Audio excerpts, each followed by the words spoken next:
Welcome to this afternoon's hearing of the House Labor and Industry Committee on Prevailing Wage. For those of you who may not have noticed, I'm not Mario Scavello. I look a little different than the chairman. The chairman couldn't be with us this afternoon, so he's asked that I preside over the committee hearing. My name is Fred Keller. I represent the 85th Legislative District, which is Union and Snyder counties. I want to thank the members and the chairman and our testifiers for joining us this afternoon. This is the third in a series of ongoing meetings of statewide public hearings to discuss the committee's efforts to secure meaningful prevailing wage reform, particularly relating to two proposals that have come before the committee, and they are House Bills 796 and 665. We will be hearing testimony from local, county, borough, and township officials, organized labor representatives, and also some people from right here in the city of Johnstown. Prevailing wage is a complex issue and often contentious. Many legislators and stakeholders hold conflicting views regarding the costs and benefits associated with the Prevailing Wage Act. Keeping that in mind, I intend to ensure that everyone has a chance to be heard and that the members have an opportunity to question the testifiers as they see fit. I look forward to gathering the valuable input and perspectives from our expert panels, which I hope will illustrate the effects of Prevailing Wage Act at the local level and for the interested parties. For the information of our members and our guests, please be aware that today's hearing is being broadcast live on pahousegop.com and may likely appear on PCN at a later date. I'd like to recognize Chairman Keller for some remarks. Thank you, Mr. Chairman. As we have done for the past 10 years, we'll have a hearing today on prevailing wage and what I believe are the benefits of it. But first, I'd like to do some housekeeping. I just want to get on the record. I know it doesn't make any difference. We have a ruling from the parliamentarian, but I believe this hearing is still in violation of Rule 50 because I have received from the chairman a letter saying that we have changed from the two bills to a subject matter. But as I read Rule 50, you have to receive that either from the speaker or from the majority leader, and I have not seen or do not have in my possession any letter from the speaker or the majority leader. Well, I'm just making a point. I'm just getting on the record. I know we're going forward. And the second thing I'd like to bring up is one of the things I'm going to be talking about today to the commissioners. I have drafted a bill, since we're so concerned that taxpayer money isn't being used in the right way when it comes to paying decent wages to our workers. I have a bill that says we should not put taxpayer money into lobbying, which is the School Board Association, the Township Commissioners Association, the Boroughs Association. We are putting taxpayer money into those associations to lobby. So I think I'll be sending a co-sponsorship memo, since we're so concerned about how the taxpayer monies are being misused.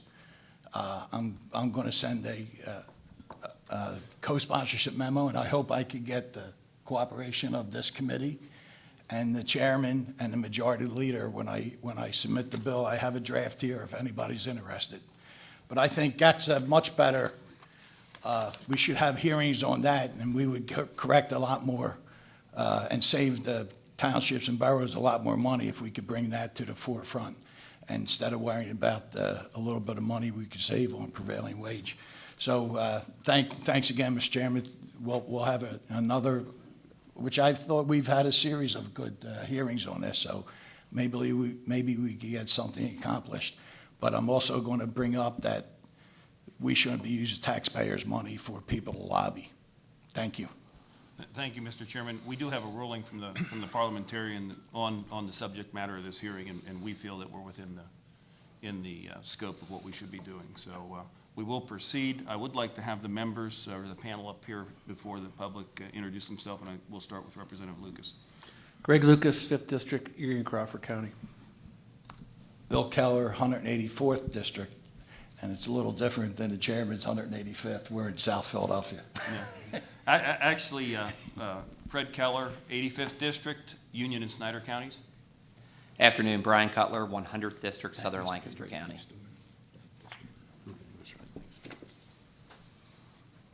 What I'd like to do then is if we could have our first panelists come up, which would be the county commissioners and local government officials.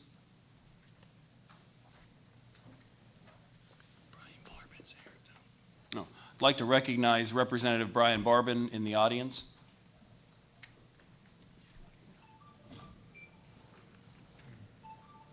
Thank you.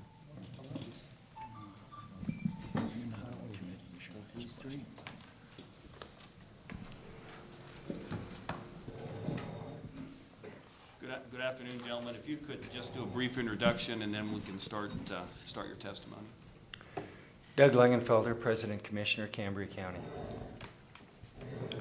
I was kind of put in at the last minute this morning, but I believe your agenda shows Bill Smith. My name's Bob Heffelfinger. I'm a Richland Township Supervisor and also the President of the Cambria County Association of Township Officials. I'm Dan Penitzer, the Borough Manager in Evansburg Borough. You can begin when you're ready, gentlemen. Thank you very much. I would like to begin by thanking Representative Keller for giving me an opportunity to testify today. And I'll welcome the board to beautiful Cambria County, the Energy County. The Pennsylvania Prevailing Wage Act was enacted in 1961 with the intention that for local governments, it would apply to a few exceptional large public works projects. However, because the Act has not been updated to keep up with inflation, the burdens of the Act have grown to encompass the majority of local public works projects. Over time, the prevailing wage tends to create its own inflationary pressure on construction wages. Also, a Commonwealth Court decision, Pennsylvania State Building and Construction Trades Council versus Prevailing Wage Appeals Board in 1998, has required that the above market price prevailing wage be used to set the future prevailing wage. These compounded inflationary pressures will only ensure that the current $25,000 project exception will become more and more meaningless. If the $25,000 threshold is not increased, the large majority of public works projects will be impacted by the prevailing wage mandate. Also, in recent years, in the Borough of Youngwood case, 2008, the Supreme Court virtually eliminated the other important exception in the Prevailing Wage Act, the maintenance exception. If the exception is not restored, virtually every public work project will be subject to the Prevailing Wage Act. As a result, you have the recent flurry of proposals, bills, and amendments to provide common sense exceptions to the Prevailing Wage Act. This flurry of activity is driven by local governments who know that the Prevailing Wage Act is preventing them from providing important services. In today's economic environment, we're all dealing with limited funding. Even in the best of times, we in local government know that our funding sources are limited. Every dollar we spend on an inflated prevailing wage is another dollar we cannot spend on other important projects and services. The needs of our community in Cambria County have been clearly detailed in a recent United Way Community Needs Assessment. This assessment found that the most significant problems facing our families were the poor economy, lack of community resources, and crime. These are issues we in county government would love to devote more resources to if the resources were available. While one can argue that society will always have more needs than resources to meet these needs, the question before us today is how do these needs best get met? What is the most effective and efficient use of taxpayer dollars? The prevailing wage is not an effective or efficient use of taxpayer dollars in Cambria County. It results in paying artificially inflated construction costs with our precious county dollars. In 2011, the Pennsylvania Association of Boroughs published data which showed that the prevailing wage in Cambria County was, on the average, 66% inflated, over the standard occupational wage. That 66% represents dollars that were not available to meet other needs. The same study showed that our neighboring rural counties suffered with similarly inflated prevailing wage rates. Approximately 6 years ago, the State Department of Community and Economic Development, DCED, requested that the Cambria County Redevelopment Authority bid 3 of their substantial housing rehabilitation projects, both with prevailing wage requirements and without prevailing wage requirements. These properties were located in the Kernville neighborhood of the city of Johnstown and were being rehabilitated for sale to low and moderate income families. A substantial rehabilitation project generally involves the replacement of electrical systems, plumbing systems, heating systems, roofing systems, windows, floor coverings, and other building code requirements. Without prevailing wage requirements, the average cost of rehabilitation was $90,000. With prevailing wage requirements, the average cost of rehabilitation increased from $65,000 up to the total then equating to $155,000. With this example, the Redevelopment Authority could have rehabilitated 5 residential properties without prevailing wage rates and could have only rehabilitated 3 properties using prevailing wage rates. Since 2006, our small county has completed 4 bridge maintenance projects. With the required prevailing wage costs, the cost of those projects was almost $2.5 million, or an average of $625,000 per bridge. If we had paid standard occupational wages, those projects could have been completed for just under $2 million, or $500,000 per bridge. The extra $500,000 paid in prevailing wage costs could have been enough to complete another average bridge maintenance project, or that $500,000 could have been used toward economic development, providing community resources, or fighting crime. I personally sit on several boards within Cambria County. One in particular, the Airport Authority, was considering repairing the eroding riprap at the end of the runway at Johnstown Airport. The authority elected not to complete the project using government grant funding because prevailing wage costs would have more than doubled the cost of the project. Although this may be an extreme case, it demonstrates how burdensome the current test for prevailing wage has become. This burden could be avoided by allowing the economy to determine the cost of doing the business of the people, no different than when housing costs are determined by what the market bears. When labor costs are artificially raised, the overall cost to the taxpayer, the lost opportunities to the needy, and the additional bureaucratic burden placed upon administrators become an ineffective and inefficient use of these dollars. We're discussing the balancing of providing a responsible and reasonable wage for those accomplishing the work of the government and effectively meeting the needs of some of society's most in need. Experience tells us that when we bid public works, they can be completed at less expense if prevailing wages are not required. Additionally, the legislative requirements of complying with the Prevailing Wage Act cause bureaucratic costs of time and effort spent. These expenses do nothing to meet the needs of society's most in need. We should also look at the logic behind having a threshold before prevailing wage enters into the picture. If a threshold was established because the bureaucratic burden associated with this issue was recognized, then why are we being held to 1960s standards? If we're able to provide a greater number of services to the public without creating an undue hardship on business, why do we not elect to do so? Raising the threshold for applying the prevailing wage by solely the rate of inflation would place this threshold somewhere around $190,000, rather than the current threshold of $25,000, a change that would allow administrators to once again accomplish maintenance and repair work without treating these projects as new construction.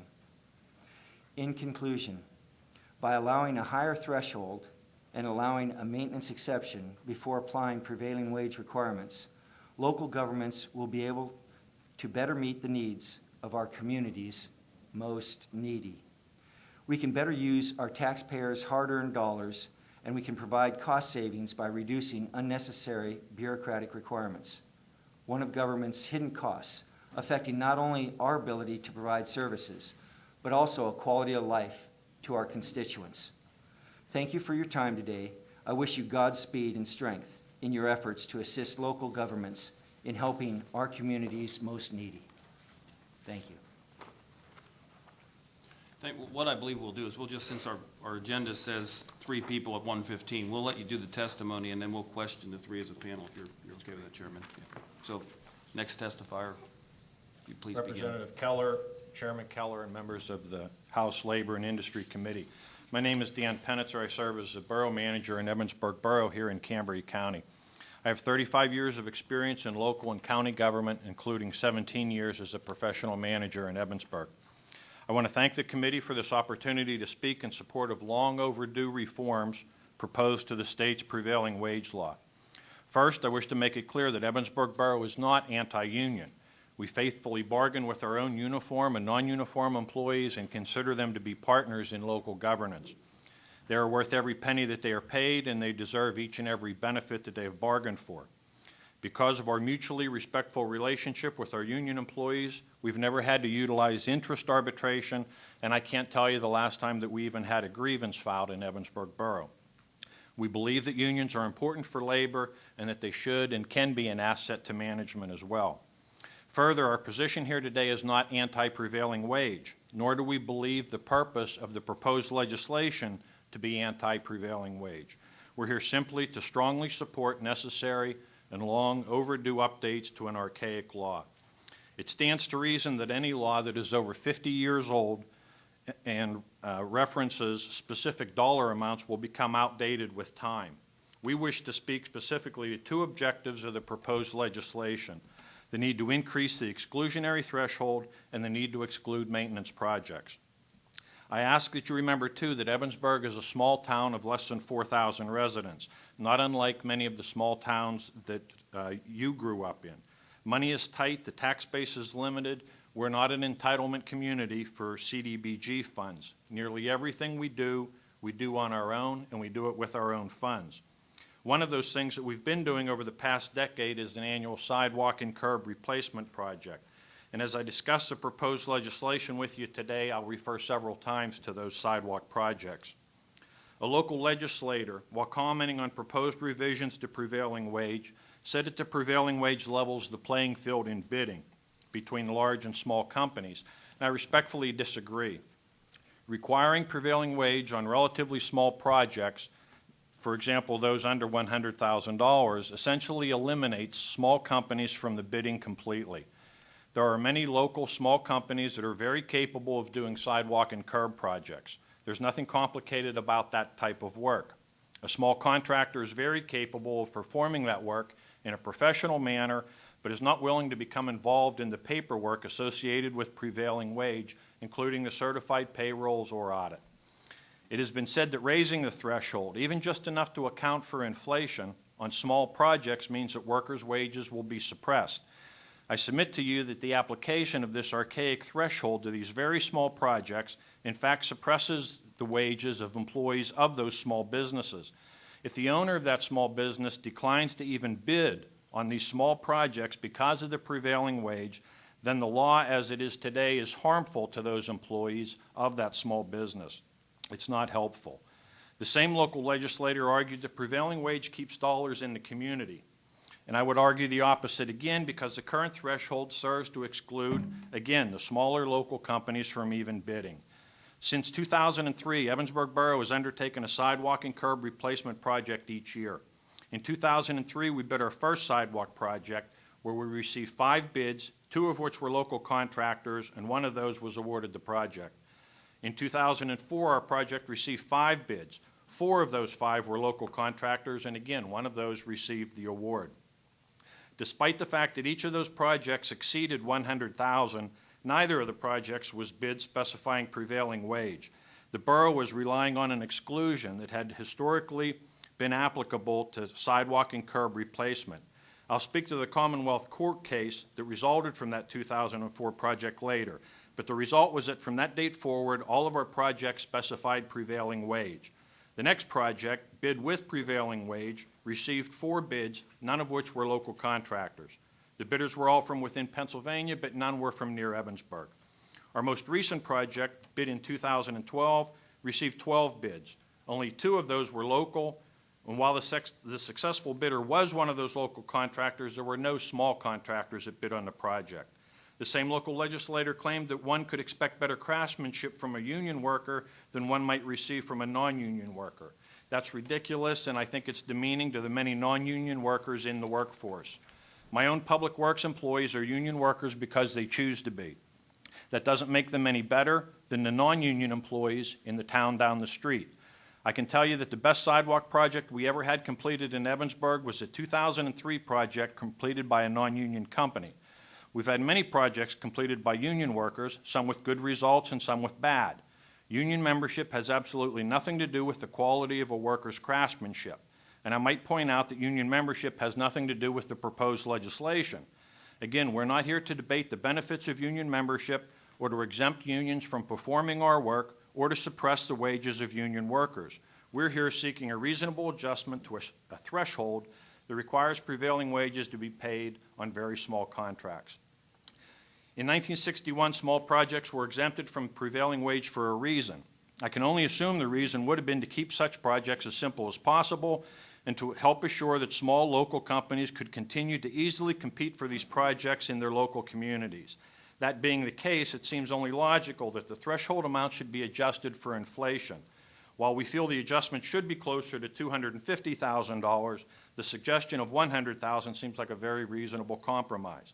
I mentioned earlier the Commonwealth Court case, Evansburg Borough versus a Prevailing Wage Appeals Board. This 2006 decision dealt with the issue of whether curb and sidewalk projects were subject to the prevailing wage. Evansburg had relied on a PennDOT Memorandum of Understanding that considered such work to be maintenance and therefore exempt from the prevailing wage. The project in question had been completed in 2005 without prevailing wages at a cost of $187,000. Upon the court's ruling, the cost of the contract was increased by $69,000, or just over 37%. Municipal projects are not bid with and without prevailing wage. We actually have very few opportunities to know for sure what the financial impact of prevailing wage is on the cost of any particular project. But this particular Commonwealth Court case illustrates clearly how substantial those costs can be. We raise this case today in support of efforts to better define what maintenance means. The Act defines maintenance work as the repair of existing facilities when the size, type, or extent of such facilities is not thereby changed or increased. The replacement of existing curbs and sidewalks seem to satisfy that condition, that definition. We don't feel that the definition contained in House Bill 665 actually goes far enough. While it does include the replacement of curb, it does not include sidewalk. Generally, both curb and sidewalk are completed at the same time under the same contract. Our experience shows that 100 linear feet of curb costs approximately the same as 100 feet of sidewalk. Because more than 15% of the contract then would be for non-maintenance work, the sidewalk, the entire contract will then become subject to prevailing wage. The replacement of sidewalk should be included in the definition of maintenance work. I have no problem at all in a situation where new curb or new sidewalk is being installed where none existed before, being considered new construction and being subject to prevailing wage. But the simple replacement of existing sidewalk as well as curb should be clearly defined as maintenance. Unnecessarily paying prevailing wages for small projects and maintenance work is an undue hardship on local governments and therefore the taxpayers. I've heard arguments where the impact on project costs range from 10% to 40%. But in Evansburg, we know that the impact has been over 30% of the total project cost. In Evansburg Borough's case, the savings would be direct to the taxpayers, as it's the taxpayers that are assessed the actual bid cost for the sidewalk at their property. So if we unnecessarily pay 30% for the cost of a sidewalk project, 30% more than we need to, that additional 30% is billed directly to the property owner. Frankly, as House Bill 665 is written, It does little to address the dilemma created by the Commonwealth decision in the Evansburg case. It clarifies that curbs are maintenance, but without including sidewalks, curb projects will continue to require prevailing wage as the joined sidewalk will exceed 15% of the project. The legislation was amended in committee to prohibit us from awarding separate contracts for curb and sidewalk. Clearly defining routine street milling and resurfacing as maintenance is a big help to all local governments, and we believe that that reflects the original intent of the law.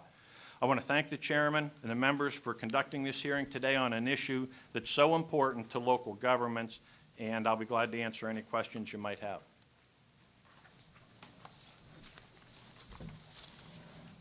Good afternoon and welcome to Johnstown, Pennsylvania.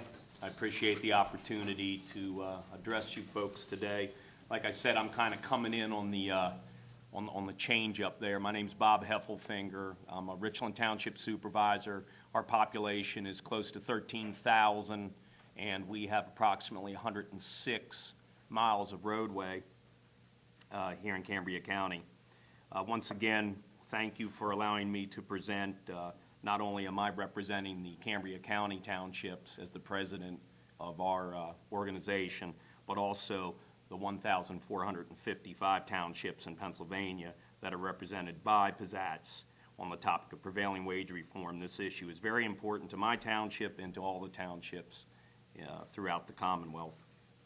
Just real quickly, gentlemen, ladies and gentlemen, you may want to make a note of this.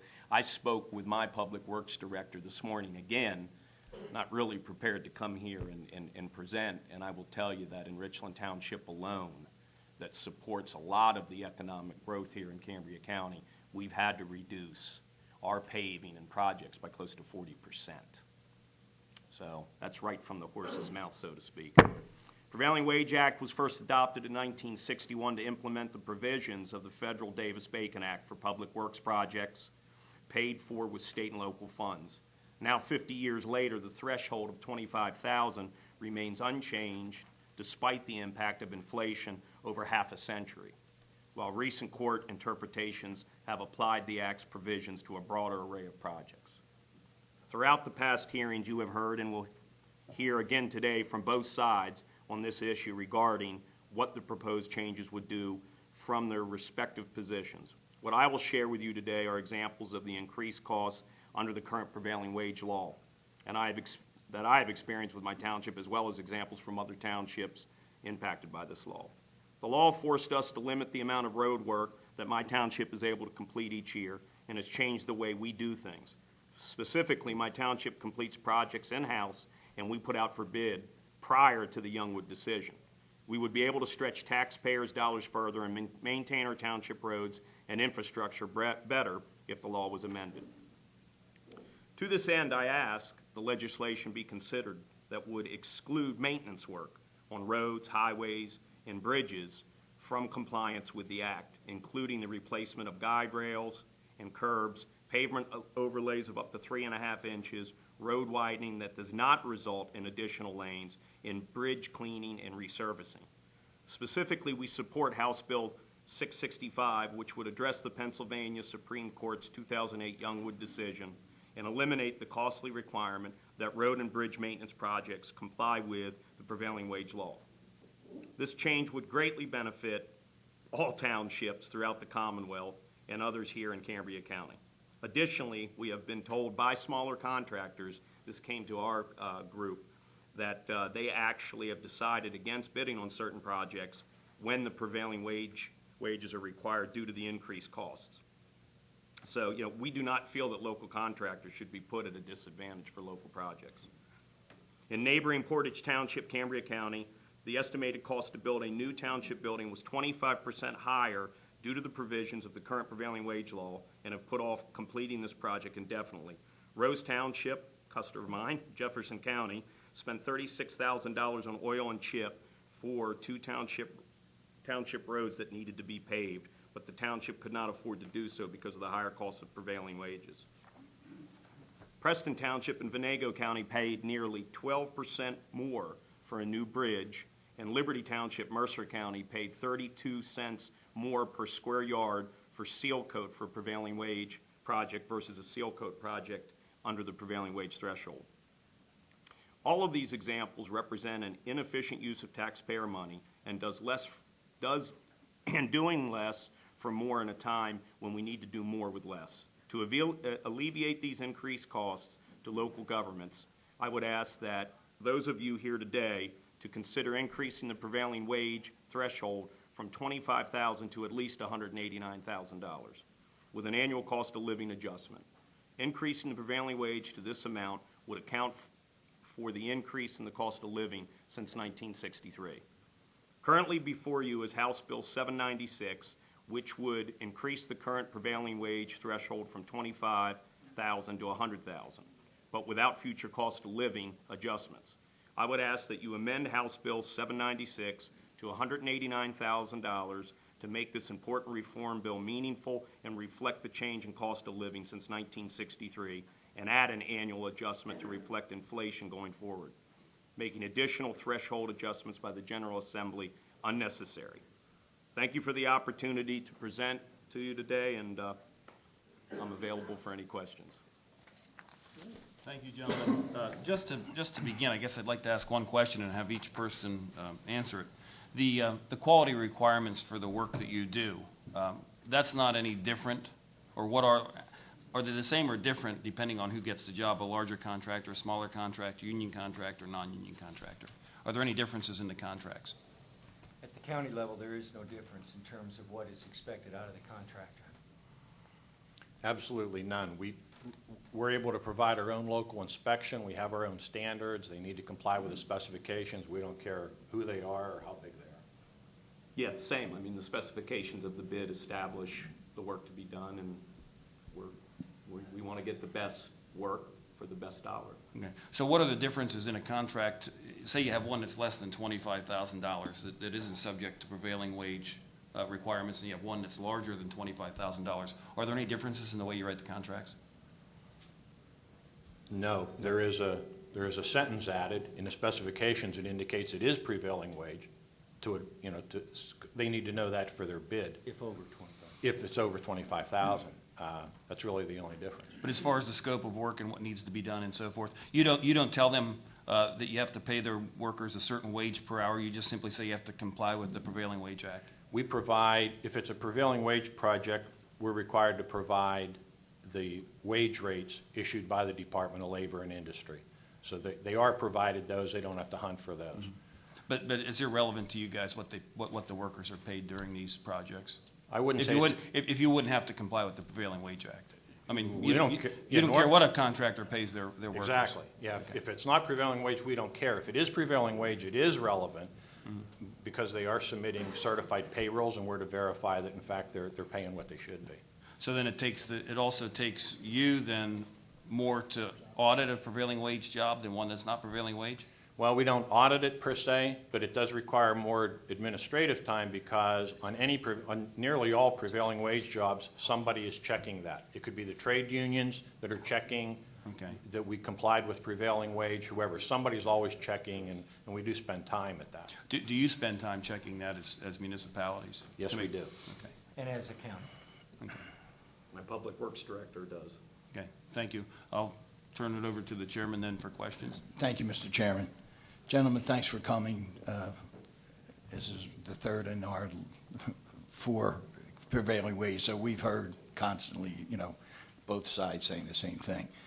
But I would like to ask each individual, do you know how the prevailing wage is determined by the Department of Labor? I'm sorry, do we know how? What is your understanding of how the Department of Labor determines the prevailing wage in your area?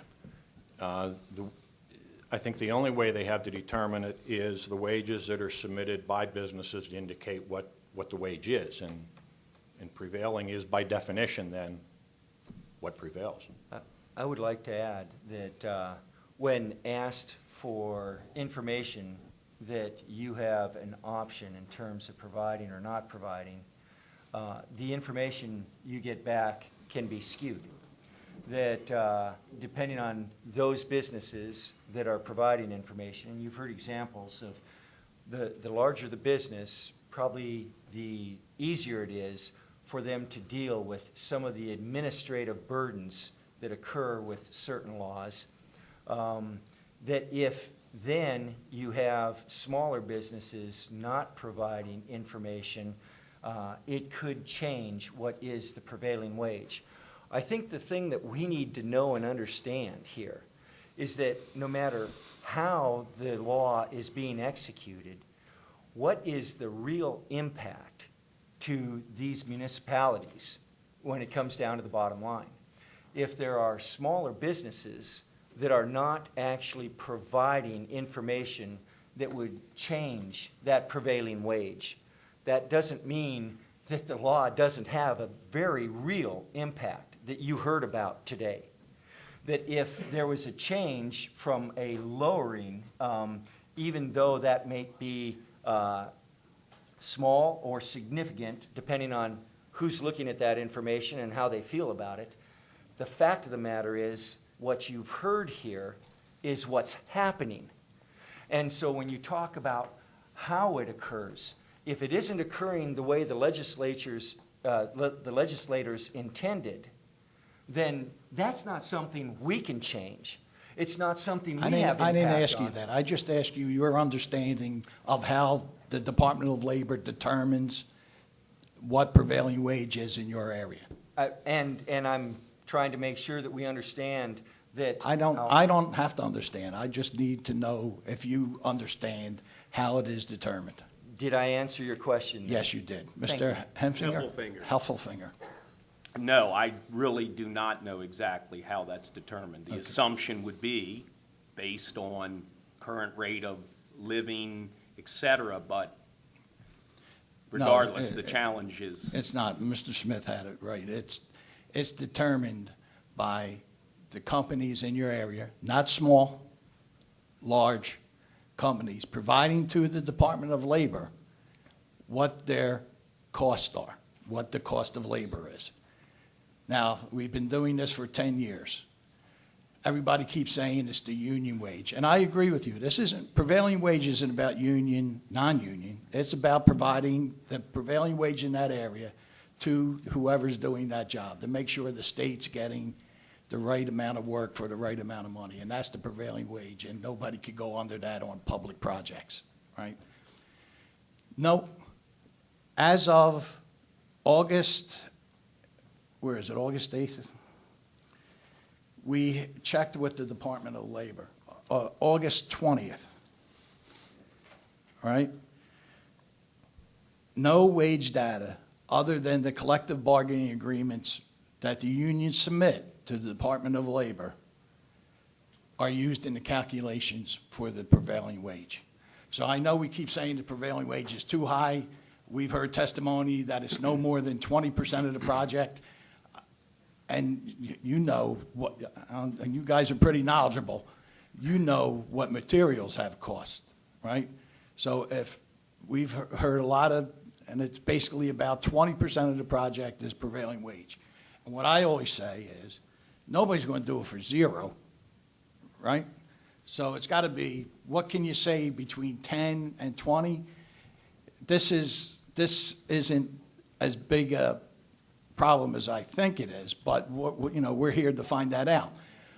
Would you guys be amenable to amending the law so it says that if you do not participate in sending in the wages, you are no longer eligible for public work? See, nobody's sending it in. That's our problem. They get to beat the high rate, but there's only people who have signed the collective bargaining agreement send in the data. So they're trying to say, we want lower, we don't want that to be the wage, but we don't want to submit what our wages are. It can't have it both ways. Chairman Keller, Evansburg Borough isn't saying that the prevailing wage is too high, and that's not the point at all of the two bills that are pending. Local contractors don't really care what the prevailing wage is, and they don't begrudge anybody for earning the prevailing wage. They simply don't like, first of all, being told that for a project that they know they can do for $100,000, anyone telling them that they have to charge $130,000 to do it. But you guys are here saying that the prevailing wage is driving that cost up. that the local wages are the determining factor in driving those numbers up so you can't participate. No, I'm simply, and I don't mean to speak for everybody here, but Evansburg Borough is simply saying that the prevailing wage law is a huge burden to small businesses and that we would like the minimum threshold of $25,000 addressed. And to the municipalities, we would like the maintenance better defined. The prevailing wage, I'm not interested in suppressing the local wages, suppressing the prevailing wage. I don't believe you would be. I certainly No, don't. you got that right. certainly don't believe the trade unions would support that type of legislation. And I don't believe that banning local businesses from the very few times that they're able to do any public work anymore is an answer to this. I have a couple concerns in terms of what was said, Mr. Chairman. As Mr. Penitzer indicated, it isn't a union issue that we're talking about here today. In fact, if a company can do a job for $100,000 and the prevailing wage says it has to be done for a minimum of $150,000, I think the issue is more than just materials. That administrative costs alone for a small company to then provide the type of information and make sure that it's accurate and responsibly submitted throughout the year becomes a much larger issue for the smaller companies, which is what Mr. Penitzer was talking about there. That it becomes easier for some of the larger companies and sort of a type of discrimination that I'm certain the law did not mean. That these issues of changing that minimum threshold for inflation sort of meets the original intent of 1961. That the maintenance issue that Mr. Penitzer talked about meets the intent of that original law. And so instead of saying that we're denying wages from anyone, maybe, as Mr. Penitzer said, we're making sure that our local people that are in dire need of jobs will have those jobs because they can bid on these projects. But you're saying that a $100,000 job is being driven up to a $150,000 job. What is driving that? What's driving that cost? The prevailing wage is driving that The cost. prevailing wages? That's the difference. I believe the commissioner and we had different numbers, but yes, that's what's Commissioner, driving. you said that you 90,000 had a bridge that could have been completed for, Let's take the $90,000 job for repairing a house. And that's sort of a nice example because it covers so much of the industry in terms of electrical, plumbing, everything that goes along with working in that house. What was a $90,000 job became a $155,000 job when prevailing wages were considered. may I stop you there? Certainly. So it is the wages, which is how I started this question. You guys are saying it's the wages that are driving up the cost. I understand the argument, and I'm not trying to make an argument. No, I'm no. really trying to find out if that is the problem and if that is the cost of doing that project, the labor cost, is driving that up, then my solution, which I think we should look at first, is have the true prevailing wage in your area. And the only way we could get that is by making sure that everybody participates to send in their data. I've been saying this for 10 years. I agree with your premise, and I think any municipality would say that, yeah, the prevailing wage is the basis for that. But that being said, that's not what's being addressed in this legislation or why we're here today. It has nothing to do, if one feels that the prevailing wage is too high, too bad.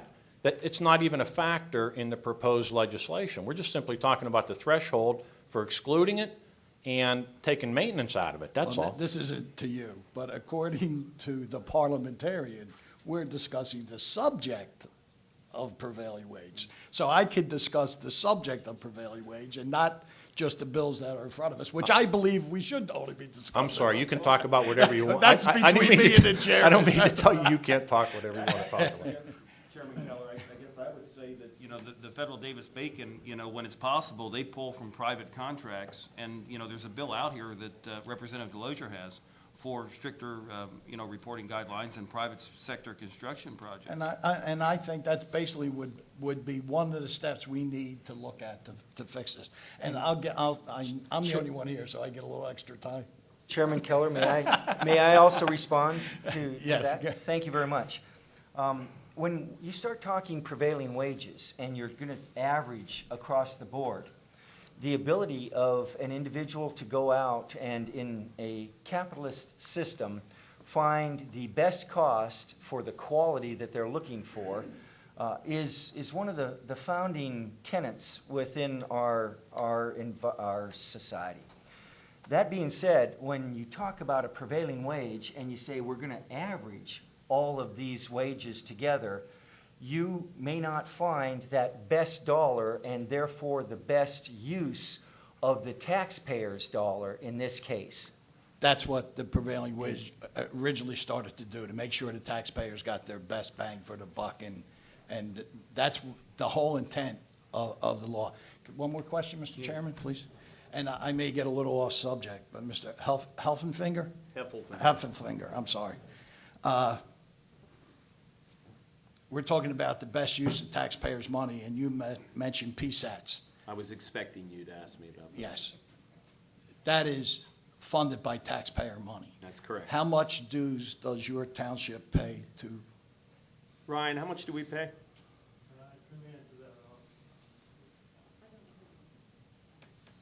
Well, Mr. Chairman, I guess I can Yeah, make the argument. I don't know the exact amount. Excuse of me if what I we can pay. just interrupt here. I could make the argument that that you have any public employee that pays union dues that is getting their paycheck from a prevailing wage job is using taxpayer dollars to fund that union, and therefore No, you can boy, make that's it- a stretch. you can What law make that school did you go argument. to? What's that? That's a stretch. I went to public school. No, a union dues is coming directly out of the union guy's pocket. He's supporting what he believes with his money. We're supporting lobbying through taxpayer money. And all those organizations are Okay, nothing but big If we could- lobbying If groups. we could just stay to the subject. of Well, prevailing wage, not lobbying. we're talking about misuse of taxpayer No, we're funds. talking about and- prevailing wage. And I have the bill here, and I'm gonna ask you guys to sign on to. But I'm gonna go down that road, because I believe it's the same subject. I've used up all my time, but, thank you, gentlemen. Representative Cutler. Thank you, Mr. Chairman. And Chairman Keller, we can swap co-sponsors later. I have a bill that would prohibit the collection of public sector union dues with public assets, so we should talk afterwards. Gentlemen, one of the things that you each brought up that I think is very important, and I think it goes to Chairman Keller's point that he was trying to make, the prevailing wage is only one component of the overall bidding process. And you may not have the answers today, but if you could follow up, I would certainly appreciate the information. You all referenced the administrative overhead that comes with essentially managing a prevailing wage project. Do you have any kind of estimate as far as the paperwork requirements or the man hours that are put on behind the scenes in order to manage it? And then who is ultimately responsible for that? I'm assuming in each of your cases it's the respective municipality or borough or whatever you might have. I would say, in our experience, there is some additional administration of a project that requires prevailing wage. But that's what we do. We're not complaining about that. What's more important, I think, is the administrative overhead that's put on the local and small businesses to comply for what's relatively a small project. Again, it's not that our local small businesses don't want to pay prevailing wage or begrudge the guy down the street for earning prevailing wage. They just don't care. They want to be able to bid on a job, do the job, get paid for the job. They don't have any staff at home. Their desk is their kitchen table. They don't have anybody to compile all the reporting and to sit with an audit overview or anything. They just don't want to deal with the process. Therefore, they don't bid. In taking a look at prevailing wage, we have not broken out project by project in terms of this is the cost associated with the administration of prevailing wage. Certainly something that we can do, but one, it won't be quick to get you those numbers. Sometimes, in fact, one of the issues that you're dealing with is opportunities lost. If a project increases in price and never gets accomplished, okay, now that doesn't get reported anywhere. And those opportunities lost, like proving a negative, is almost impossible to go back and say, well, we could have done X, Y, and Z with or without prevailing wage. That's why the one DCED study, where they literally asked us to take a look at bidding the project with prevailing wage and without, is sort of unusual and was sort of unique in terms of county history and a snapshot in terms of what was happening. But that takes the whole picture in view there. Thank you. In regards to that study, would you be able to forward that to the committee? I know personally I'd be interested in seeing that and the comparative between the two bids. We'll have the individual send up the Thank you. information. Mm-hmm. May I ask a question? Is there stats in the state of Pennsylvania that are showing what municipalities aren't doing anymore? In other words, I mean, it's cut and dry. Something's happening, costs of products, wages, something's happening that we do less than we historically did. That's what these meetings will I know, determine. I understand that. So I guess, as we play tennis, isn't that really at the heart of it? Well- Municipalities are doing less than they did. I guess that's what you guys would be telling us. Yes, Okay. Yes. So we are learning how Right. much less you were doing. I mean, that's it, regardless of how it's determined, that's happening. Representative Truitt? Thank you, Mr. Chairman. Thank you, all three of you, for your testimony today.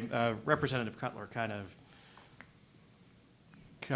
covered about half of the point of my question. I was, as already mentioned, this is the third hearing, and what I picked up in the first couple is that the difference in costs and projects as a result of applying prevailing wages seems to far exceed the difference in the amount of money that's actually paid to people in wages.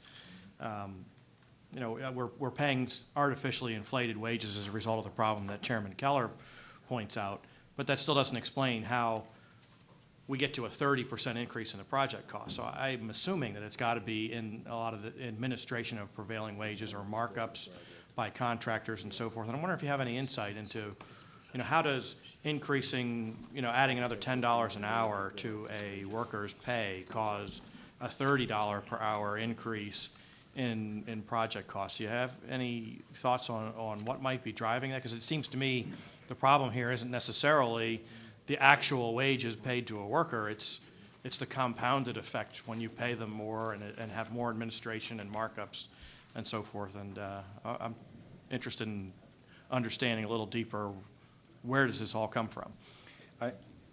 I can't lay my hands on that, but I know that I have that here in this packet that might go to some of that answer. The 2004 sidewalk project that I referenced, where we bid it without prevailing wage, we lost a court case, we had to pay prevailing wage, and the cost went up 37%. What totaled that 37% or the $60-some thousand increase is what I think I'll be able to give you here before I leave today. All of that wasn't employee wages that actually worked out on a job. The concrete workers, the formers, anything like that, the concrete finishers. Some of that was the secretary that works in the office that was going to do the administration. There were 6 or 7 or 8 factors that were involved in that. I tried to lay my fingers on it here quickly for you, but I can get you that before we leave. Great, thank you. I'd like to discuss a couple issues here. As Mr. Penitzer talked about the difference when he bid for a prevailing wage job and no longer locals were involved.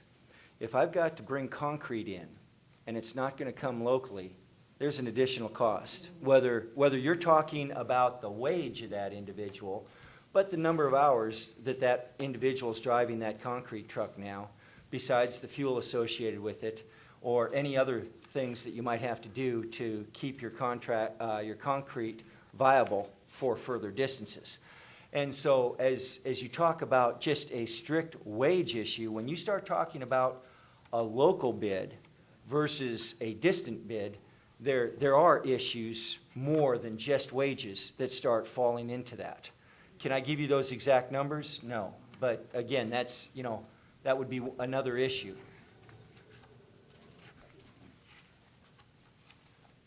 Representative Lucas. I just have a couple questions. First off, right now for like bid bonds and performance bonds, is that put out on individual basis or is that put out at the $25,000 limit? Does anyone know that? And if it is put out that $25,000 limit now, is that going to be bumped up to $100,000 under this new bill? Because that adds a considerable amount of money for bid bonds and performance bonds. So that's an administrative cost. I don't know if anyone has that. Well, the bid bond or the performance bond or the maintenance bond, those are based on the actual, well, the bid bond is based on the actual amount of the bid. I mean, if the bid ends up being higher, that's a higher bond and a higher premium. But is that based on the 25,000? No. Is that just something that's put on every job? Oh, the requirement? Yes. You mean? No. Municipalities are required we're required to require a At what bid threshold? bond. At what threshold? Well, we do it on any project. There is a threshold, and I'm just wondering if that threshold is going to be raised to the $100,000. I think that's an important question because that's a substantial amount of money comes down. And just to give you a little background, I'm on both sides of this issue. I was a contractor for 30 years. We're non-union, but we hired union for particular jobs. We paid prevailing wage for particular jobs. My guys liked it. We paid prevailing wage, but it cost me a lot more money. Not only, and this is something else that you guys might not be aware of, is not only are you given a list of how much the job is, exact job title. Like if you're a carpenter, if you're a laborer, you can't do carpenter's work, so you're going to pay a higher rate. On top of that is their benefits. And sometimes the benefits are almost as much as the wage you're paying. So you're paying out $40 or $50 per hour per your guy. So it's a substantial amount of money. I also was a mayor of Edinburgh for 2 years on borough council. So I dealt with these contracts, and I did work for school districts, and I did work for municipalities and things like that. And sometimes we were under the $25,000, and sometimes we weren't, so we had to pay prevailing wage. And it definitely drove the costs up. If I could, though, to your original question about the bids, the requirements for bidding, or for bid bonds, are actually in the borough code, the township code, the local government codes. They would not, I don't see how they could be impacted by the legislation that's being considered. It's a whole different code. I just wonder what the threshold is, because I know when you bid projects that are going to be prevailing wage, the bid bonds are included into them. And we do smaller projects, less than 25,000, there weren't. So I just wonder if that's tied into that number, and that's, I think, something we need to look into, because it is a substantial amount of money.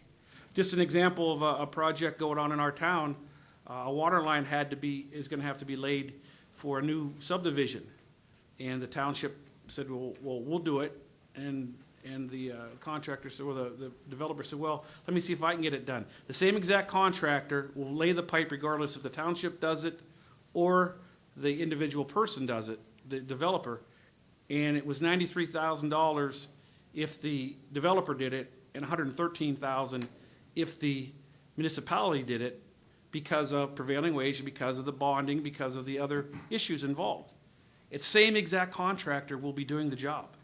Whether he's not union, but he would pay prevailing wage if he was working for the municipality. So it definitely increases the cost. Sure. Representative Keller, I could answer Representative Truitt's question in 30 seconds if you'd like. I mentioned that the 2004 project had an original cost of $187,000 and that it increased by $69,000. The $69,000 was actually a price we negotiated what the difference truly was originally was $102,000. A $187,000 project would have increased by 102, and those are based on numbers that didn't come from the contractor, but came from L&I's audit of the project. They determined these. It was $46,000 for the employees directly.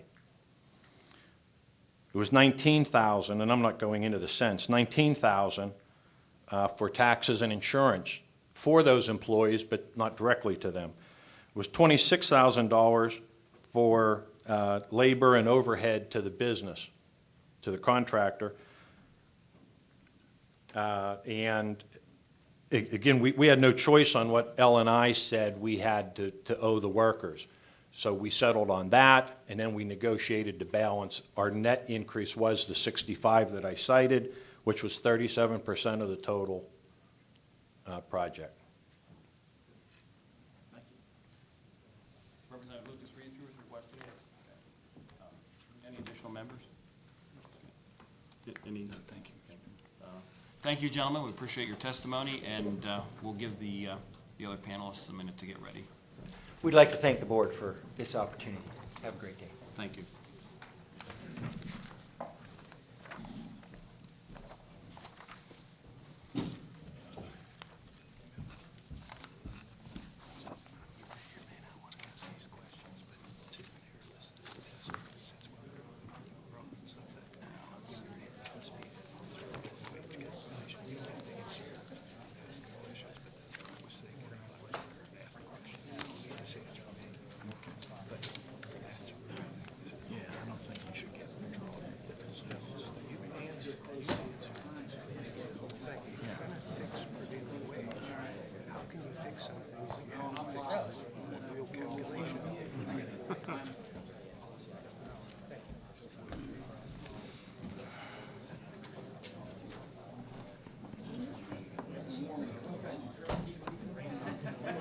I saw you over there in the hallway. Is it cooler out there?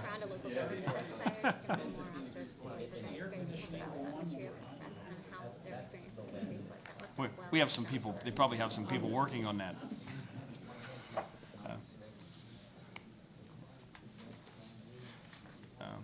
We'll get going here with the next panel. Thank you, gentlemen, for coming.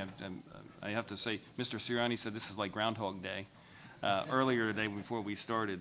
But hopefully we'll all learn something new at each one of these meetings that we have, and help educate the public also on what's happening. So, gentlemen, if you could just give a brief introduction of who you are, and then we'll start with the testimony with Mr. Sirianni, since you're first on the list. My name is Frank Sirianni, and I'm the president of the Pennsylvania State Building Trades Council. My name is Abe Amorose, and I'm the Pennsylvania Legislative Director for the Laborers International Union. James Kuntz Jr., Business Manager of the Operating Engineers Local 66. My name is Regis Ryan. I'm a business agent with Steamfitters in Pittsburgh and also as far as Pennsylvania Pipe Trades. Thank you, gentlemen, and Mr. Sirianni, you can begin when you're ready. And please, if you could, so we can pick it up on the audio, speak into the microphones when you're testifying. Thank you, Representative Keller, and thank the other Representative Keller for allowing us to testify here today on behalf of our members and construction workers of the state of Pennsylvania. As I said, my name is Frank Sirianni. I'm the president of Pennsylvania State Building Trades Council, and we have 113 local unions throughout the state of Pennsylvania, 16 regional councils, and we represent collectively 136,000 construction workers in the state of Pennsylvania, which is a third of the construction workers in the state of Pennsylvania. I'm happy to be joined here today by quite a few of our members from the area. A lot of them are union representatives, and individually they represent thousands of workers in this area. So they thought it was best for them to come in and find out what's going on in their neighborhood and attend this hearing so they could better represent their members. We work in cooperation with over 3,500 contractors in the state of Pennsylvania, and as far, I'm going to be brief because I feel like I'm repeating myself, but we negotiate our wages in an environment in each individual area. So in Cambria County or Lackawanna County, the wages that are prevailing in that area that we negotiate are done in the free market through collective bargaining. We negotiate with the companies in that area for the rates in that area, and by doing that, that's how our rates are developed. And we negotiate what works in the area. We can't ask for more money than the market will allow, because we do a blend of prevailing wage and private work. And our wages are based in the private sector, not on the public sector. We don't negotiate anything for prevailing wage. We negotiate it in the private sector.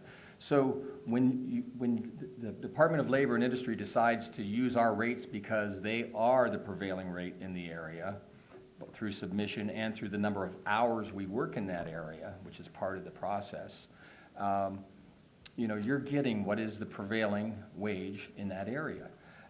Sure, there may be some companies, as Representative Keller said, that do not submit, and we found that none of the non-unions submit. Okay? None of the non-union companies submit their wages. Why? You'd have to ask them. We're proud of our wages, we're proud of our skills, we're proud of our members, and we're not afraid to tell anybody that they're quality workers and they do a great job, and we promote that. But our wages aren't out of line for any area. I mean, if you look at the average wage in that area, we're in there. But if you take a guy who has a station wagon, who has 2 ladders and paints, and average that in, you're not getting a fair rendition of what happens in that area, because that guy can't paint a school. He can't paint a college. He can't paint a commercial building. As far as the wages and the surveys and all the things that have happened through the years, I'd like to give you a little bit of history. There was a survey done under the Ridge administration in 1996. And the rates were reduced by, 10, 15%. The average cost per square foot on all public projects went up. And it went up substantially. And that's documented, and it was documented by the Keystone Research Center, who actually did the evaluation. And their outcome was that it went up substantially because it took more people to do the work. Now, you can speculate however you want to on why it took more people. Maybe they didn't want to work as hard because they weren't making decent wages. Maybe they didn't care anymore. Maybe they weren't as skilled. I'm not going to hang that on anyone, but I know that's a fact of what happened. So, we talk about small companies.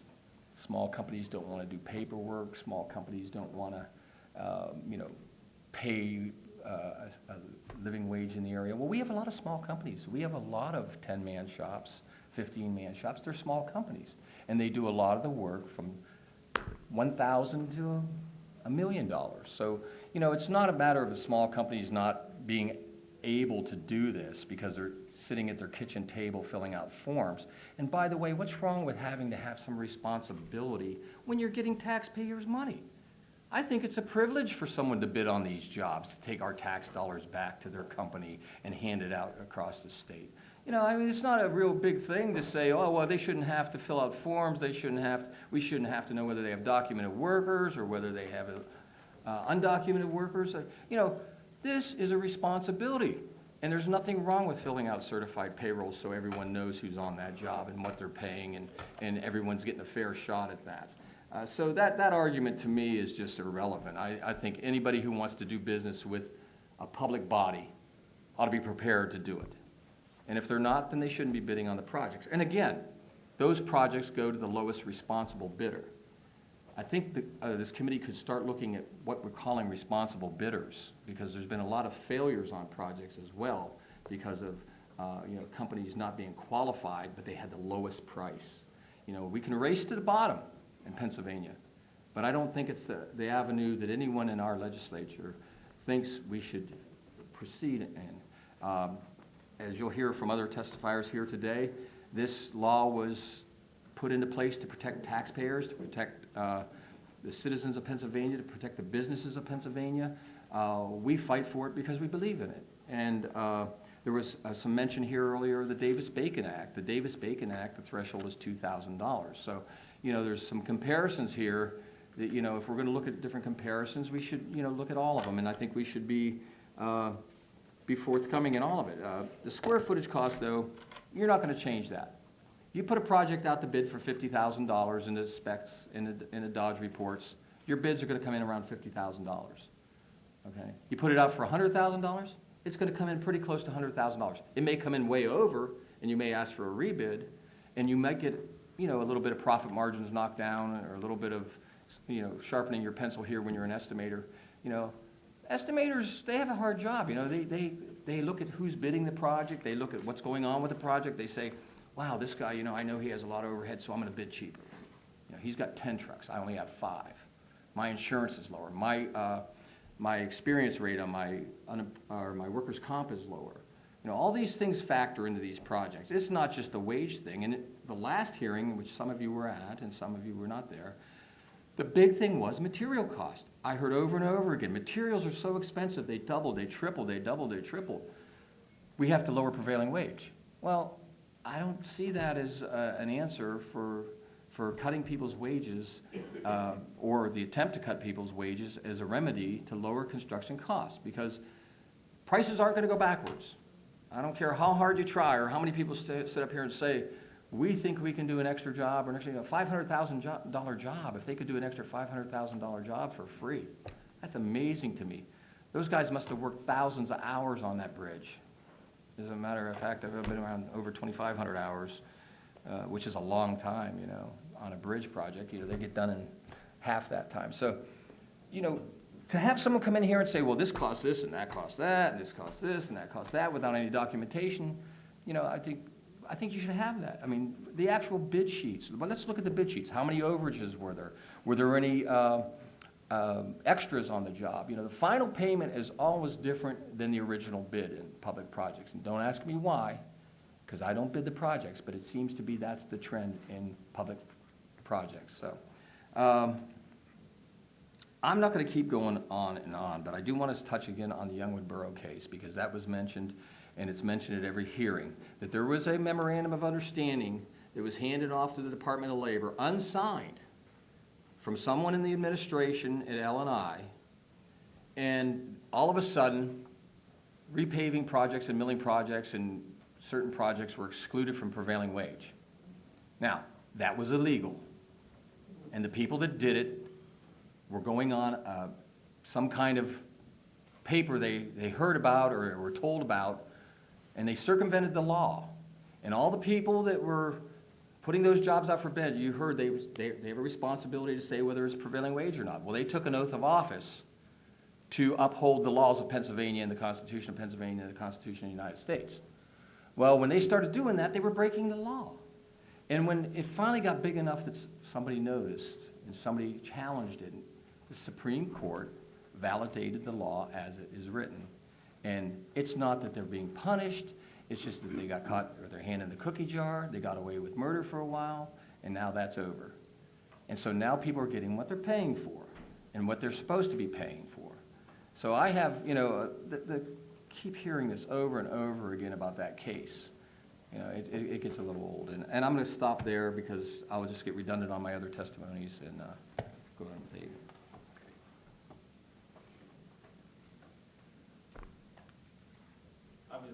Oh, no, it's okay. Like this.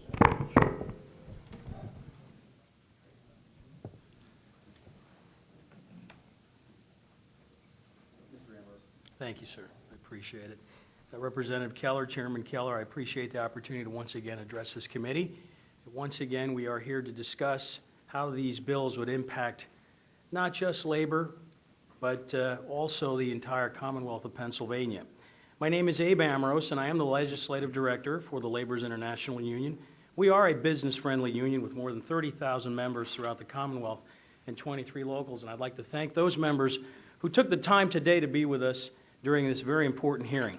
As you know, the Prevailing Wage Act was created at the federal level in 1931 with the passage of the Davis-Bacon Act, named after Senator James Davis from Pennsylvania and Representative Robert Bacon from New York.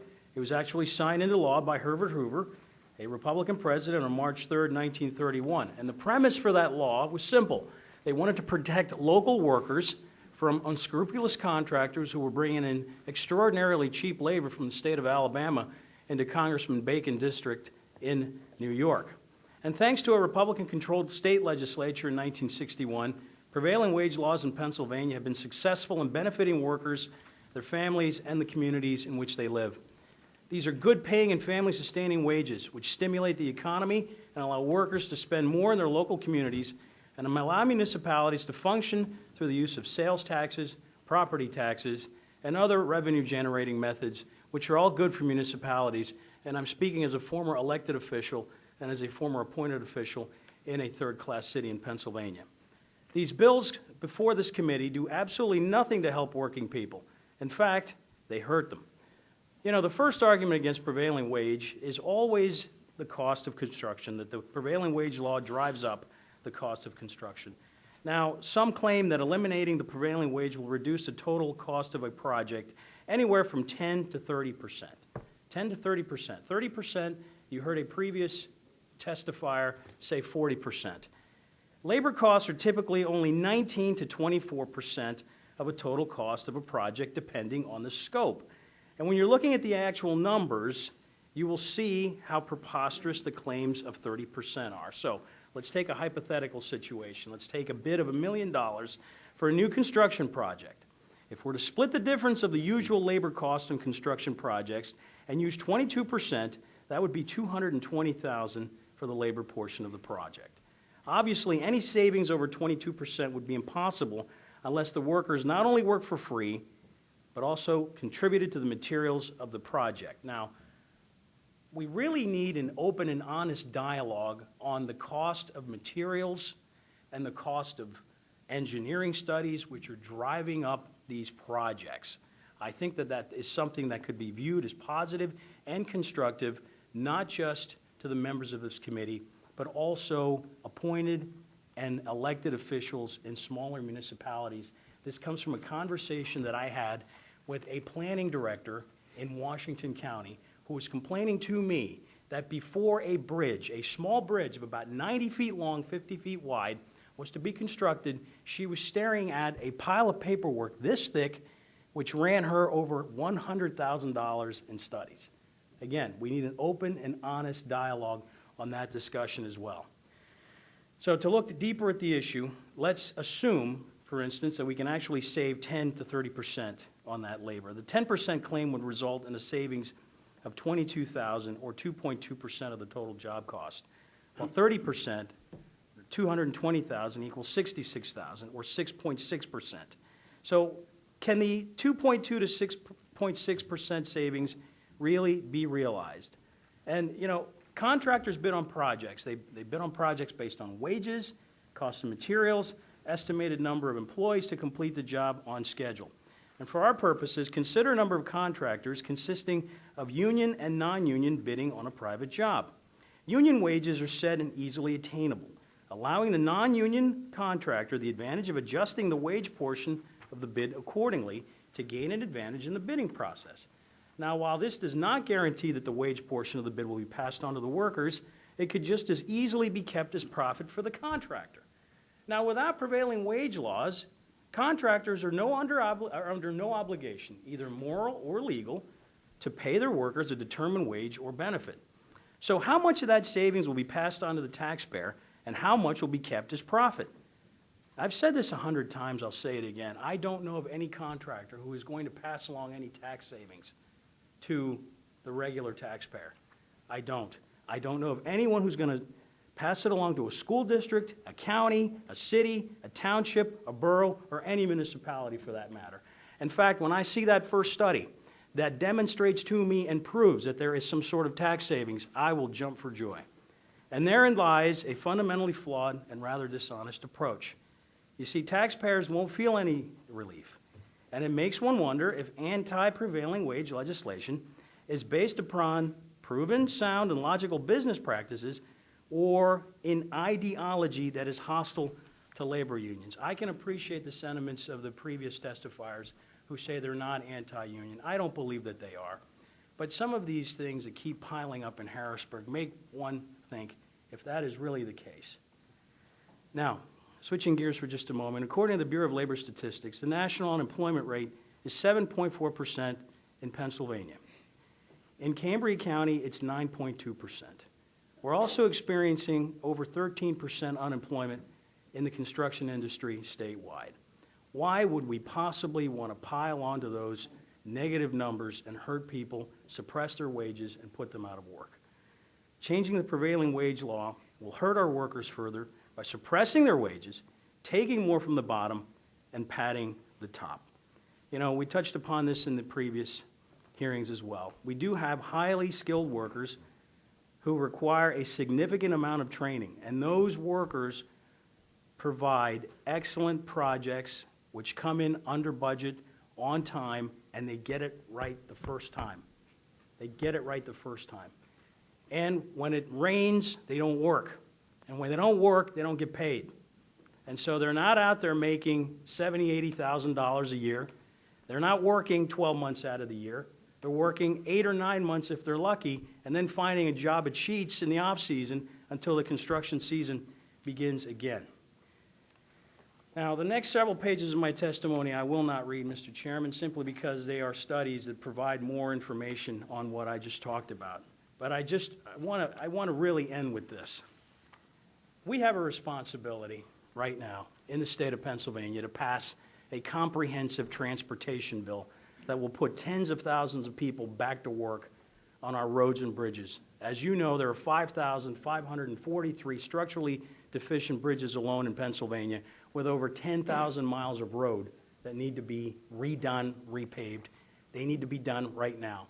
Instead of focusing on prevailing wage laws, I'm going to ask politely if you would just refocus and redouble your efforts on a comprehensive transportation bill that will put tens of thousands of people back to work. We also passed last year P3 legislation, the public-private partnership legislation, which would also help us in this endeavor. However, you can't have a P3 without public money. And until we have a comprehensive transportation bill in place, I'm afraid that simply is not going to be a reality. So once again, I want to thank you for listening. I realize we have one more hearing. I don't think I provided anything new since the last time. However, it's good to always reinforce these key arguments, especially for those in the audience who have not heard it before. So I want to thank you for your patience and your time. Thank you. Thank you. Go ahead when you're ready. Hey, Representative Keller, Chairman Keller, members of the committee, as you heard, my name is James Quince Jr. I'm the business manager of the International Union of Operating Engineers Local 66, representing over 7,000 men and women in the 33 western counties of Pennsylvania, including here in Cambria, who work in the construction, pipeline, utility, and the heavy equipment service industries here in Pennsylvania. These men and women are tax-paying, voting Pennsylvania residents who work hard every day constructing and maintaining this state's infrastructure and other economic development projects. They are an integral part of Pennsylvania's economic engine. I am here to speak today in opposition to changes in Pennsylvania's Prevailing Wage Act. Now, over the last several months, and in fact, really over the last several years, you have heard testimony from both supporters and opponents of prevailing wage. Those opposed to the act claim that the wages required to be paid are not representative of the wages normally paid for this type of work and are in fact union wages. In addition, they have claimed that these wages increase the cost of the project to the taxpayer, negatively impact the economic health of Pennsylvania, and many public bodies need these cuts in order to balance their budgets. Most support their positions by citing a few studies and in many cases guesstimates as facts to support their position. It is my intent today to address these claims. First, prevailing wages are not union-inflated wages. They are simply the prevailing wage paid in a county for a particular type of work as determined by the Pennsylvania Department of Labor and Industry through a wage survey. They are not the lowest wage or the highest wage or, in fact, the average wage. They are the prevailing wage. In the case of road milling, paving, and other infrastructure, that would be the state heavy and highway rates. These are the prevailing rates paid by both union and open shop contractors in that specific sector, which primarily includes road and bridge construction, street milling and paving, sewer and water line work, tunnels, etc. It does not include home remodeling, home building, and other industries like that.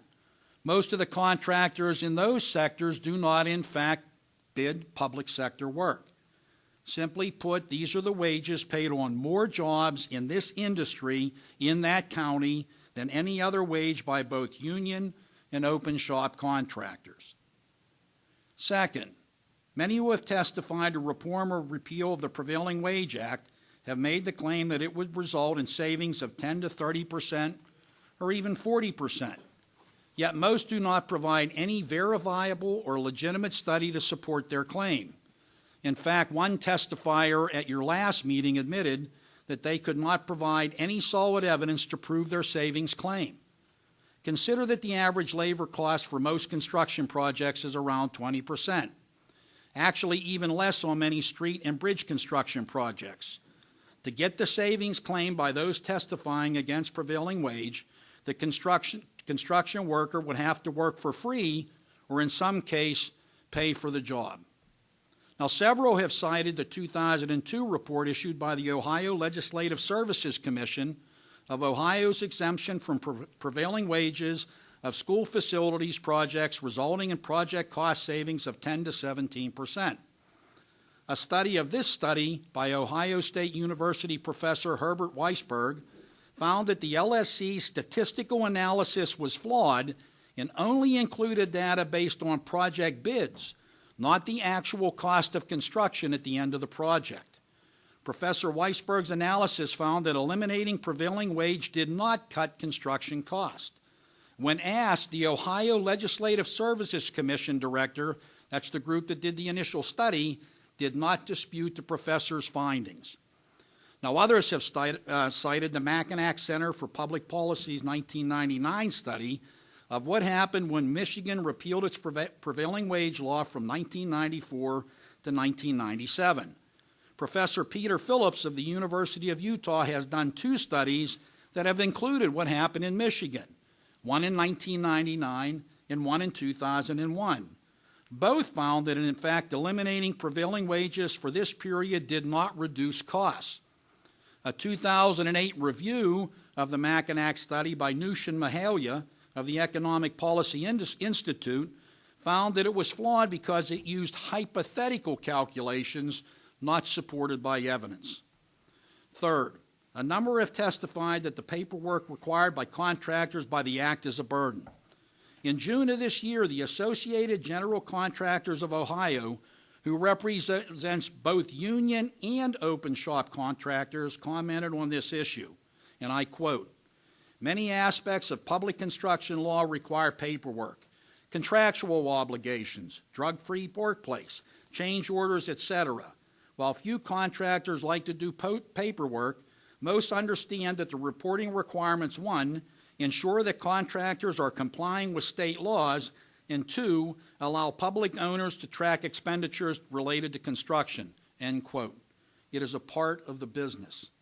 Finally, even though the studies say otherwise, let us for a moment assume that prevailing wages raise the cost of a project by 5%. There are numerous studies that show that the hidden costs of eliminating prevailing wages would more than wipe out the savings.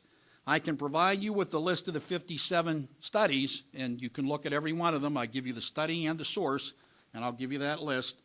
A 2006 study to support the work on the Minnesota Legislative Auditor's Office as it evaluated that state's act determined that repealing of the act would result in an increase in cost overruns of 5.3%. That's cost overruns. In fact, studies consistently show that in states that repealed or eliminated prevailing wages, cost overruns escalated. In addition, these studies show that worker injuries increased 14 to 19%, serious injuries increased 15 to 21.5%, and workers with health care declined 79%. And states lose significant income to both the municipalities and the state. Any savings to the state or local government is long gone, and in fact, the project cost, both direct and indirect, actually grows. The good wages and benefits required under the Act allow Pennsylvania workers, both union and non-union, to give back to the state and their communities through increased spending, taxes, and community involvement. These workers pay taxes, buy houses and cars, make other purchases, and spend their disposable income here in Pennsylvania. In fact, prevailing wages are the easiest way to guarantee that these publicly funded construction projects employ Pennsylvania taxpayers.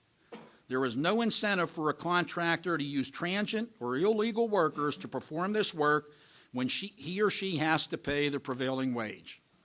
In 2008, the Pennsylvania Supreme Court noted that the Pennsylvania Prevailing Wage Act's focus is placed squarely on protecting workers on public works from receiving substandard wages and should not punish workers.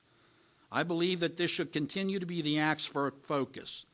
Now, Local 66 is willing to work with this legislature to identify a responsible course of action to address our transportation and infrastructure needs. And I would note that I think what we're hearing today is more about a funding crisis than a prevailing wage issue. It's just a lack of funds. That's what we need to address. But I believe that amending or repealing the Pennsylvania Prevailing Wage Act is not the answer and will negatively affect the standard of living of all of Pennsylvanians working in the construction industry. Thank you. You're up, Reach. Well, now that all the information's gone, first of all, my name is Regis Ryan. I am a business agent with the Steamfitters in Pittsburgh and also part of the Pennsylvania Pipe Trades. We are proud to be celebrating our 100th year. 100 years of doing steam fitting work, which is all kinds of pipe work, HVAC. For 100 years, we sell labor. That's all we sell. We have a quality product. And that quality product is the same rate, whether it's working on a public funded job or a private funded job. Our negotiated wage with our contractors does not vary depending on whether it's prevailing wage or not. I did put a PowerPoint together, and unfortunately the previous three have taken care of most of it, but if I could ask you to go to where it says more to the story, because that's something that wasn't touched on today. And as I mentioned, we've been in a business 100 years, as most of these building trades have. And the reason we do it is because of training. And I forgot to say hi to you gentlemen. I apologize. I also left my tie, which I was feeling bad about till I got here. Not so bad now. And it wasn't a Frank Sirianni tie, but it was a handsome tie. But anyhow, there's more to the story, and that's what I'd like to talk about because everything else has been covered. If you go through the PowerPoint, you'll see Abe's a lot of his facts and figures, but in a more easy way to see if you can look right at it. The University of Utah study that went into 9 states in the West that lost the prevailing wage. In addition to occupational injuries, which rose 15%, career training at little or no cost to the taxpayer decreased by 40%. Our apprenticeship programs are based on our ability to work. The more we work, the more our dues deductions come out and pay for these apprentices. I invite each and every one of you, if you haven't done it yet, visit your local apprenticeship training centers. They're awesome. The other thing that happened is skilled trades people left the state in search of higher wages. When you come through your apprenticeship and you're a skilled mechanic in any of the different trades, you expect to get paid for your training. And if it's not here, you will travel. That's why they call them journeymen. And that's what happened in Utah. So how does that affect us? So what? Who cares? Well, there are over 8,000 Pennsylvania taxpayers participating in the building trades apprenticeships. 8,000 young men and women going to have a career. It's not going to cost them a dime, and it will cost the taxpayer very little as well. The programs are jointly administered with contractors that we're signatory with. In other words, when we set up programs, the contractors are just as involved as we are, making sure that the programs are pertinent to what's going on right now. Safety, priority. I can't speak for everyone, but all my guys come out with OSHA 10 before they ever step sight on a job. Before they start their apprenticeship, they do training. When they come to the job site, they're safety trained. Ours is 5-year, many are 4-year. Intensive. If you're not doing what you're supposed to be doing, if you're not showing up on time, if you're not working like you're supposed to work, we don't need you there. We couldn't exist for 100 years if we had a lot of guys, and everyone has a few.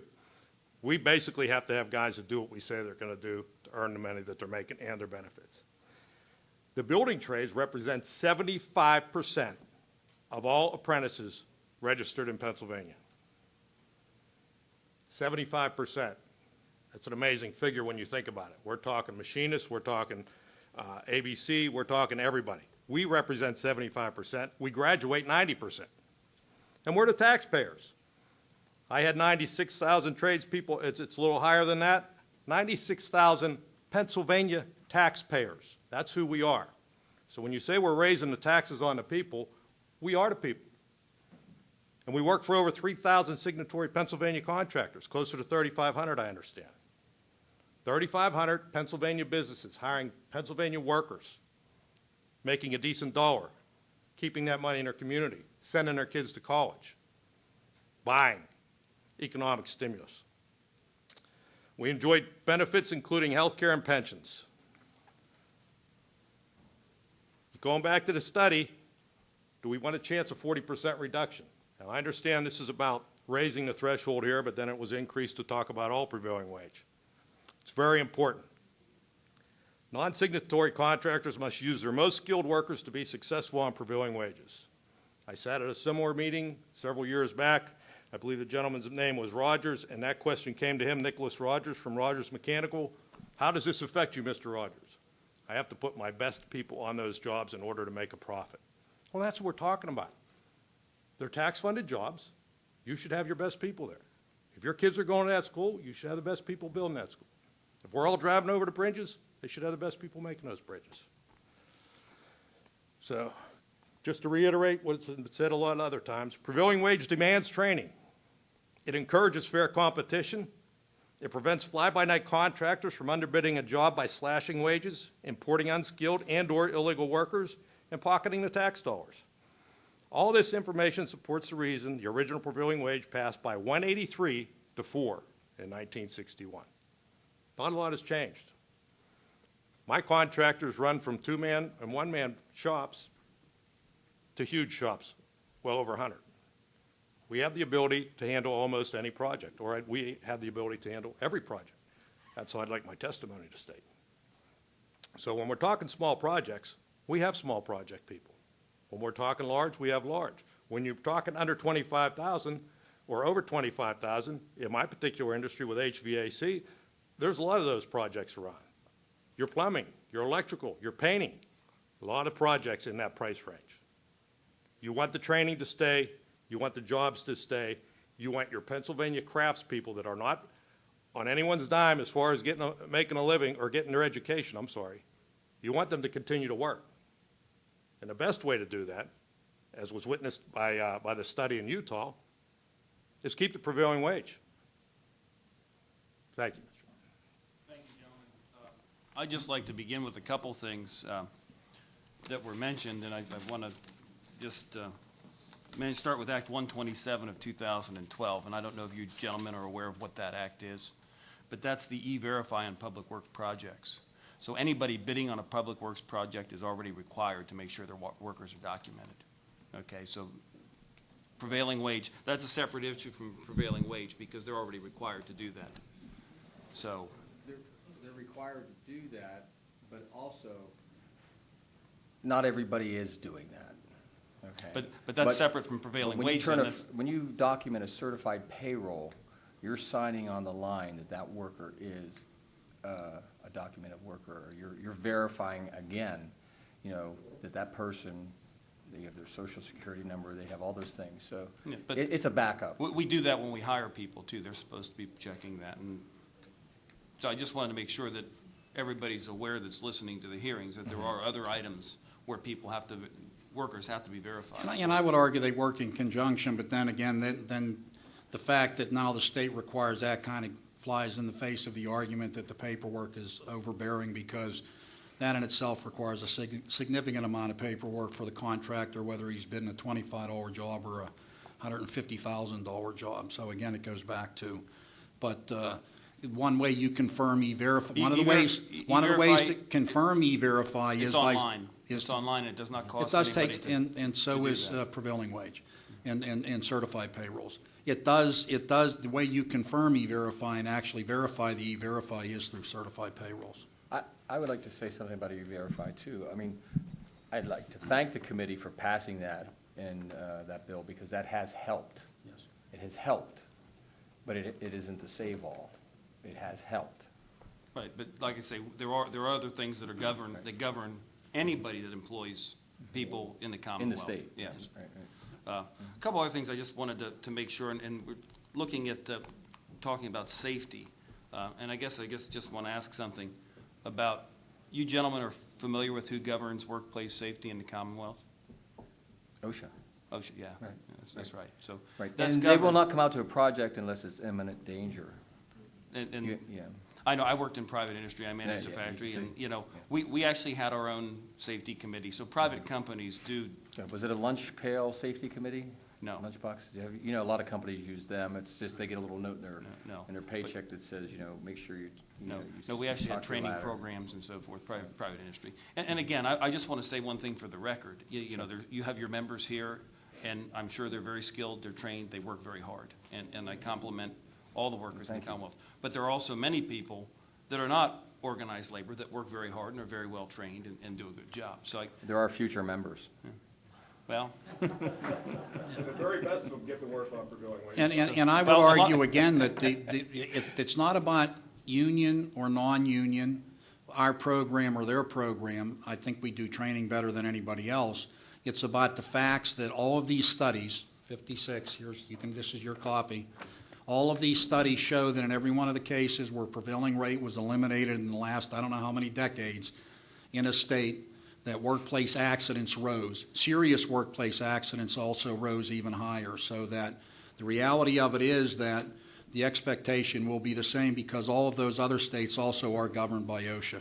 well, I'd just like think to read from OSHA here. Data from the Occupational Safety and Health Administration shows that accident rates did not increase in states that were repealed their prevailing wage laws. Accident rates are in fact higher in prevailing wage states than in states that never had such a law.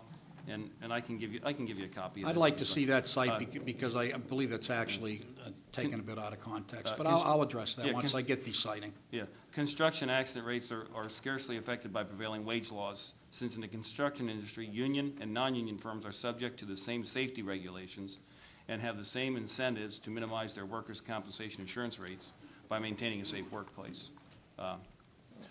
Again, we can, our goal for everybody, you know, whether you're somebody employs people that are union workers or non-union workers, is safe employees. You want your employees to come to work and be productive and be able to get their Right, job and we done. believe that you all feel that way too. And Absolutely. we know that. I mean, we that's a given. We don't have any question with that.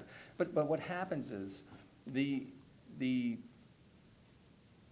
longer skilled worker, the person who's been in the industry for a while, if the economy crashes like it did, you know, and people leave the industry and they don't come back. And if you start cutting people's wages and you can say that, you know, you just want to raise the threshold, but evidently someone's saying in testimony that they're going to have more money, so they've got to be cutting wages. That's the only thing I can think they're going to be doing, or expecting lower wages. There's no proof that there will be lower wages.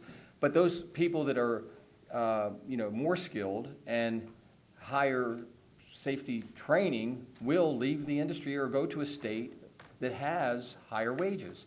We don't really want them leaving this state. We need to keep educating and training people to come into this industry. We have an aging workforce in the construction industry in Pennsylvania. And, you know, a lot of these people, I think the average age of a construction worker in Pennsylvania now is about 47 years old. That's a lot younger than the average age of a farmer. Well, Farmer's around 60. I know. And they're both dangerous Yeah. occupations. I mean, they're the two most dangerous occupations I've done there both. are. I've So- done both, yes. And it's a lot of hard work. I know. And, you know, we really want to make sure that we're going to get people to come into the industry. So how do we entice them? We don't entice them by lowering wages and lowering qualifications and lowering all those things. We entice them into the industry by giving them a career, a sustainable career. Yeah. And we agree on that. We've talked about that. Yeah, and again, what we look at, and I want to keep the focus on what we're talking about as far as the bills before us. Mm-hmm. You know, we're talking about prevailing wage bills, raising the threshold. There's already people that bid on the $25,000 and below $25,000 jobs. We simply want to say, let's raise that threshold to $190,000 for the rate of inflation. Certainly, we realize that the same scope of work that was done in 1963, that was exempted for reasons, we just want to simply exempt that same scope of work in 2013. I think that's more than fair, and it's not about the wages. Because I certainly wouldn't want your members to come and have to work for what the members or what the workers made in you wouldn't want your people working for 1963 wages, would you? Nobody does. No, absolutely. So we're simply saying, let's adjust the threshold, and really that's what. And we have discussed that in the prior meetings, and I explained that, from 1961 to now, the industry has changed substantially. I mean, it used to take 20 people, and I use the example of the glass over the cafeteria in the Capitol, where you would have built scaffolding, and you would have had 30 people doing that project, 20 people, I said. 20 people doing that project because you would have to carry all the glass up through the scaffolding. You had hand screwdrivers and, hand drills and all those things, whereas today, it would take 10 people to do that job. So modernization and mechanization has absorbed any inflation in that. And we also discussed the fact that, an hour's work is worth an hour pay. If I could just go back to that, somebody just got done testifying, but the labor is very, very little of the project. So if the labor is very little of the project, I fail to see how. It is less now. That's what I just said. No, You're just 10 people instead of 20. They're saying that labor is only a few percent of the. 20%. No, it wasn't even that much, because somebody said about saving 2 to 8%, 2 to 6.6%. It's right here. That's the markup. It's right here. That would be the cost savings, not the actual. The 10% claim would result in a savings of $22,000 or 2.2% of the total job cost. Okay, so here again, inflation hasn't taken all that up because all the building materials and stuff is, again, I think we're going to disagree on whether we should raise the threshold or not. And one thing that I haven't done yet, and I'm still looking for Representative McGinnis's question on why the threshold was changed from $2,000 to $25,000. You asked that question, I think, at the meeting in State College. And I haven't come up with that yet. I haven't looked through all the testimony and all the talk on the floor from back then. It's pretty hard to find some of that stuff. But we still are, I don't want you to think we forgot about your question. If you have a question to follow up on that, John, we'll let you when it's your turn. Okay, fair enough? Okay. I just like to get back to one thing that, is also in Mr. Amoros's testimony, and I have to get back to that page. And it's about, you don't know any contractor in Pennsylvania who's going to pass along tax savings to a school district, county, a city, a township, a borough, or a municipality.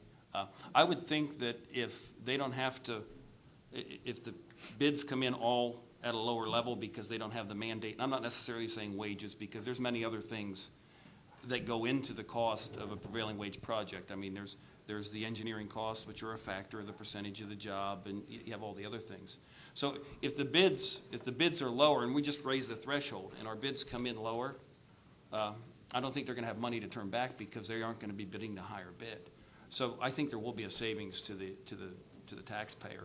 And to say that our contractors just want to take advantage of and maybe you're not saying that, so I guess I'll give you an opportunity. Because maybe I misunderstood you, and if I did, I apologize, because I think the people that work in the Commonwealth and do work for us are honorable people, and I certainly don't. I want to give you an opportunity just to. Certainly. I mean, no one is claiming that every contractor is unscrupulous. However, we all know that there is a percentage in every industry, regardless of what it is, that someone may take advantage of the law.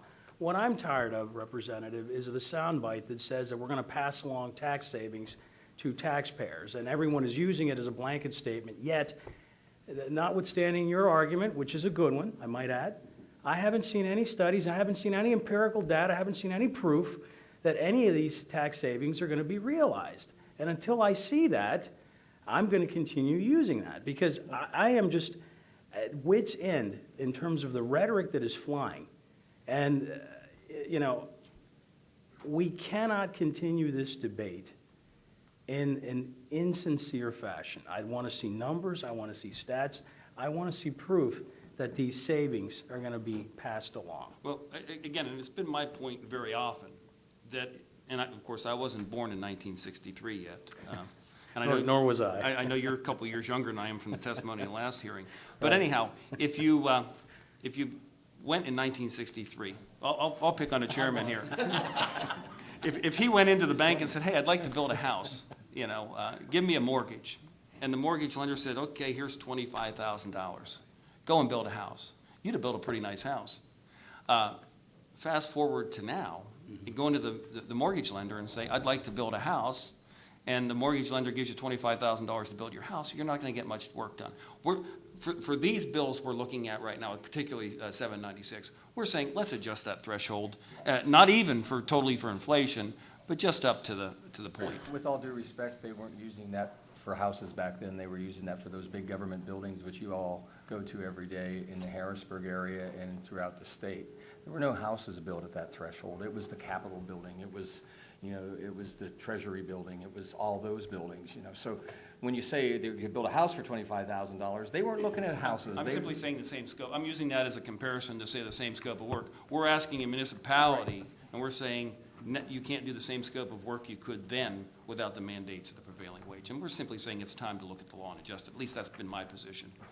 And, we can continue to have the debate on that, but I just wanted to make sure that I got out there that,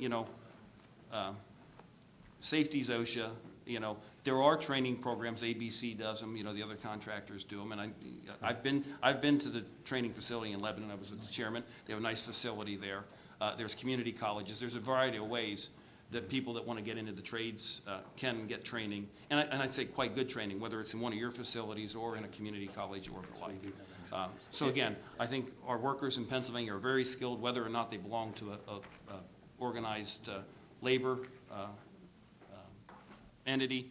But I just want to say, I want to focus the debate on, we all want the best for Pennsylvania. We want to make sure that we're consistent with our policy, and I think it would be consistent to raise the threshold and take a look at the maintenance.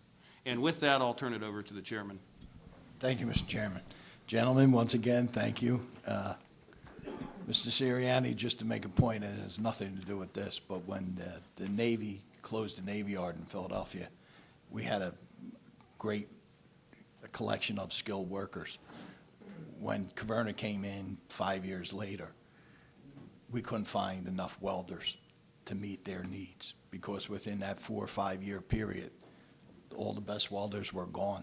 So we had to do training in the company to get the skills back up at the level it was. So if we don't have jobs, we will lose the skilled workers we need in Pennsylvania.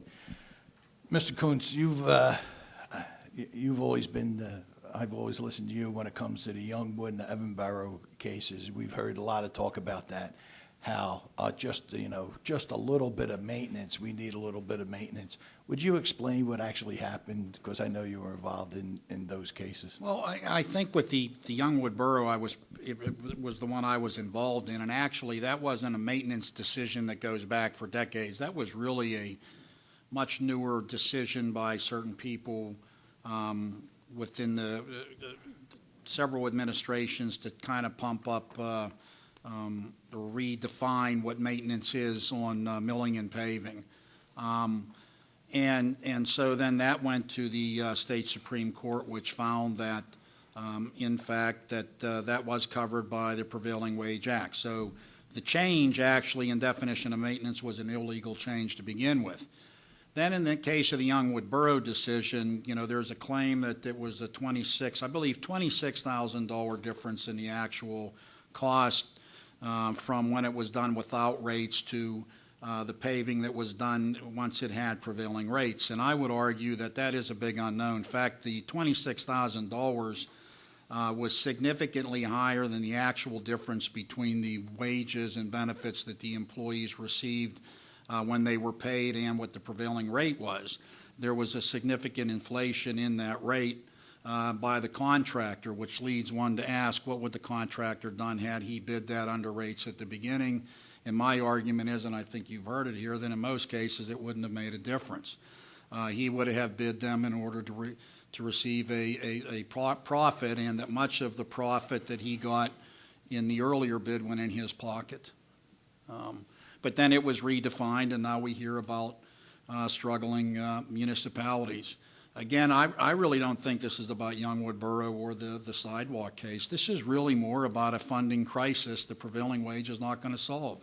You have a significant infrastructure funding crisis in this state that has not kept up with inflation for decades, not even close when you think construction cost inflation 15 years ago, 20 or less were 35%. And I'm not talking labor costs, I'm talking material costs. I hear quotes, again at your last hearing, and the change in the price of a ton of asphalt. If you go back and look at those periods when they compare, it was because significant changes in the cost of oil, as a result, significant changes in the cost of manufacturing asphalt, and the manufacture of asphalt first at a batch plant's not covered by prevailing wages.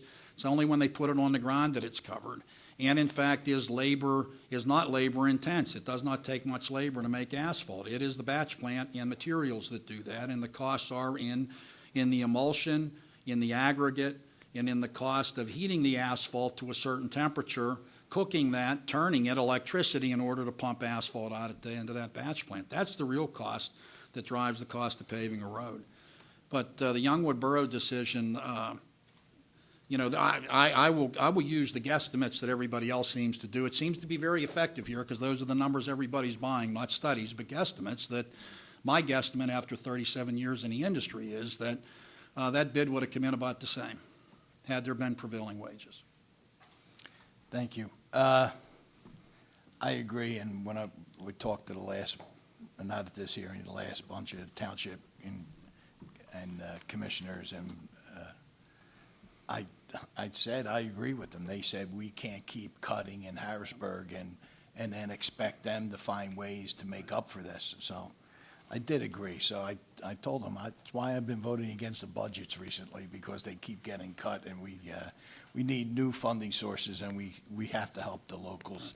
And just by on this new, this is the new buzzword that somehow getting rid of prevailing wage will help them out of their troubles. It's not even close to of getting them out, and I think it'll be bad for workers and bad for the state. Thank you, Mr. Chairman. No matter how many times you cut a steak, eventually you run out of steak to eat. It's just that simple. Thank you. Representative Truitt. Thank you, Mr. Chairman. Thank you guys for your testimony. It's good to see you again. I tend to focus on numbers in these things, and actually, Abe, you had commented about you've never heard of a case where savings would get passed along to taxpayers, and you're absolutely right. It doesn't matter whether there's Republicans or Democrats in charge. Every time we find a way to save money, we spend it on something else. And what I've been hearing consistently in these hearings is that if we weren't spending quite so much money on the cost of a project, if we could save money on projects, whether it's, I'm going to come back to where we can save it, but if we could save money on projects, what we would spend it on is more projects. And so I wanted to drive into some of your numbers here. You mentioned, if on $1 million project, the labor would be $220,000. Does that include payroll taxes like Social Security and Medicare tax that are paid by the business? Yes, sir, that would be included. Yes. That's included in the $220,000. And does that $220,000 include the taxes that the businesses pay for unemployment taxes? That would be a cost that is determined by an hourly rate. All of that would be included in an hourly rate, which would also include health care and pension. But you're saying all of that's in this $220,000 number? It's in the 22%, and of course, I'm using a hypothetical there, but it is in the percentage that is used in the calculation. Okay. I'm a little skeptical of that, but I'll take your word for it. The rest is materials, engineering fees, things like that. And we heard earlier a case where a project increased in cost from $187,000 and another $69,000 was added to it. $46,000 of it went to employees. Another $19,000 went to taxes and insurance, and another $26,000 went to overhead of the fact that it's a prevailing wage project.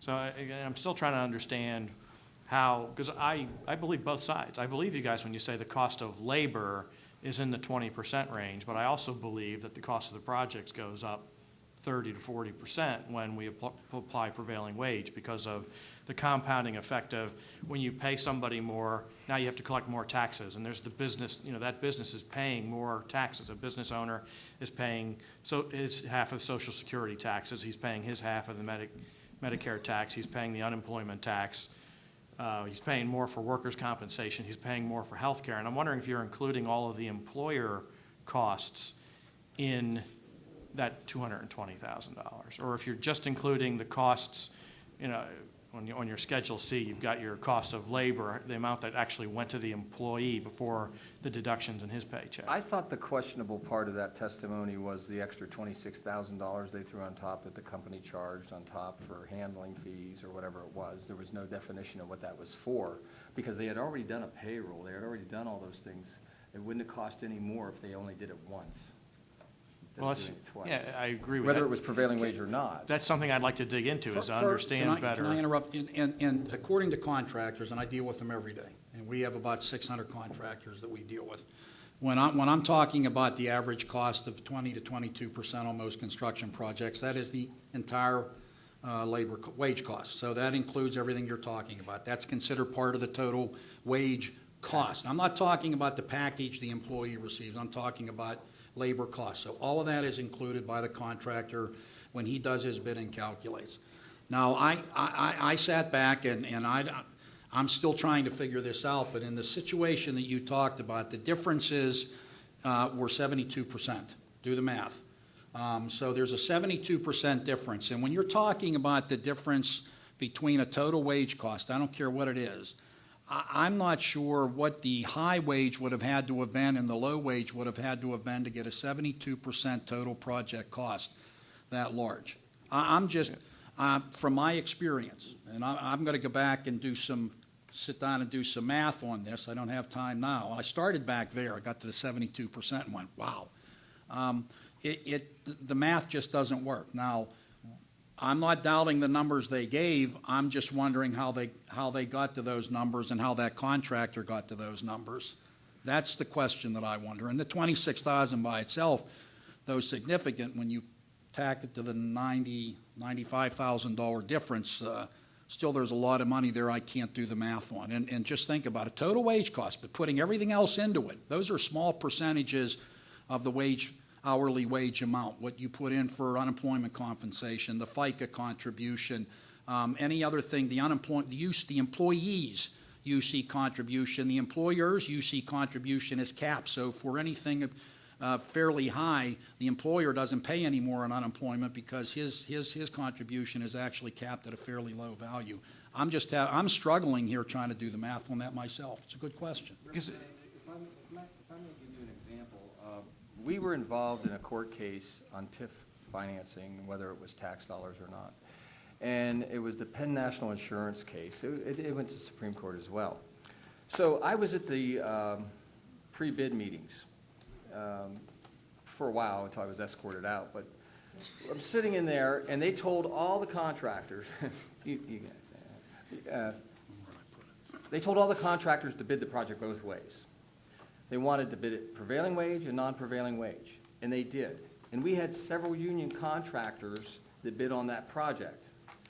They only bid their rate, which was the prevailing rate for the area, but several of the non-union contractors bid it prevailing wage and non-prevailing wage. Okay. The lowest bidder on the project, now this was not at that time designated as a state or publicly funded project. It was considered a private project because there was pending litigation. So the lowest bidder was in about $700,000, and I can get you the court case where you can review these numbers. It was around $700,000 or something. Oh no, there was actually around $700,000 for the project. Let me correct that. He was $700,000 lower than the person that got the project, and he was a union contractor. They were a union contractor. So the lowest bid came in $700,000 lower than the third bidder that got the job.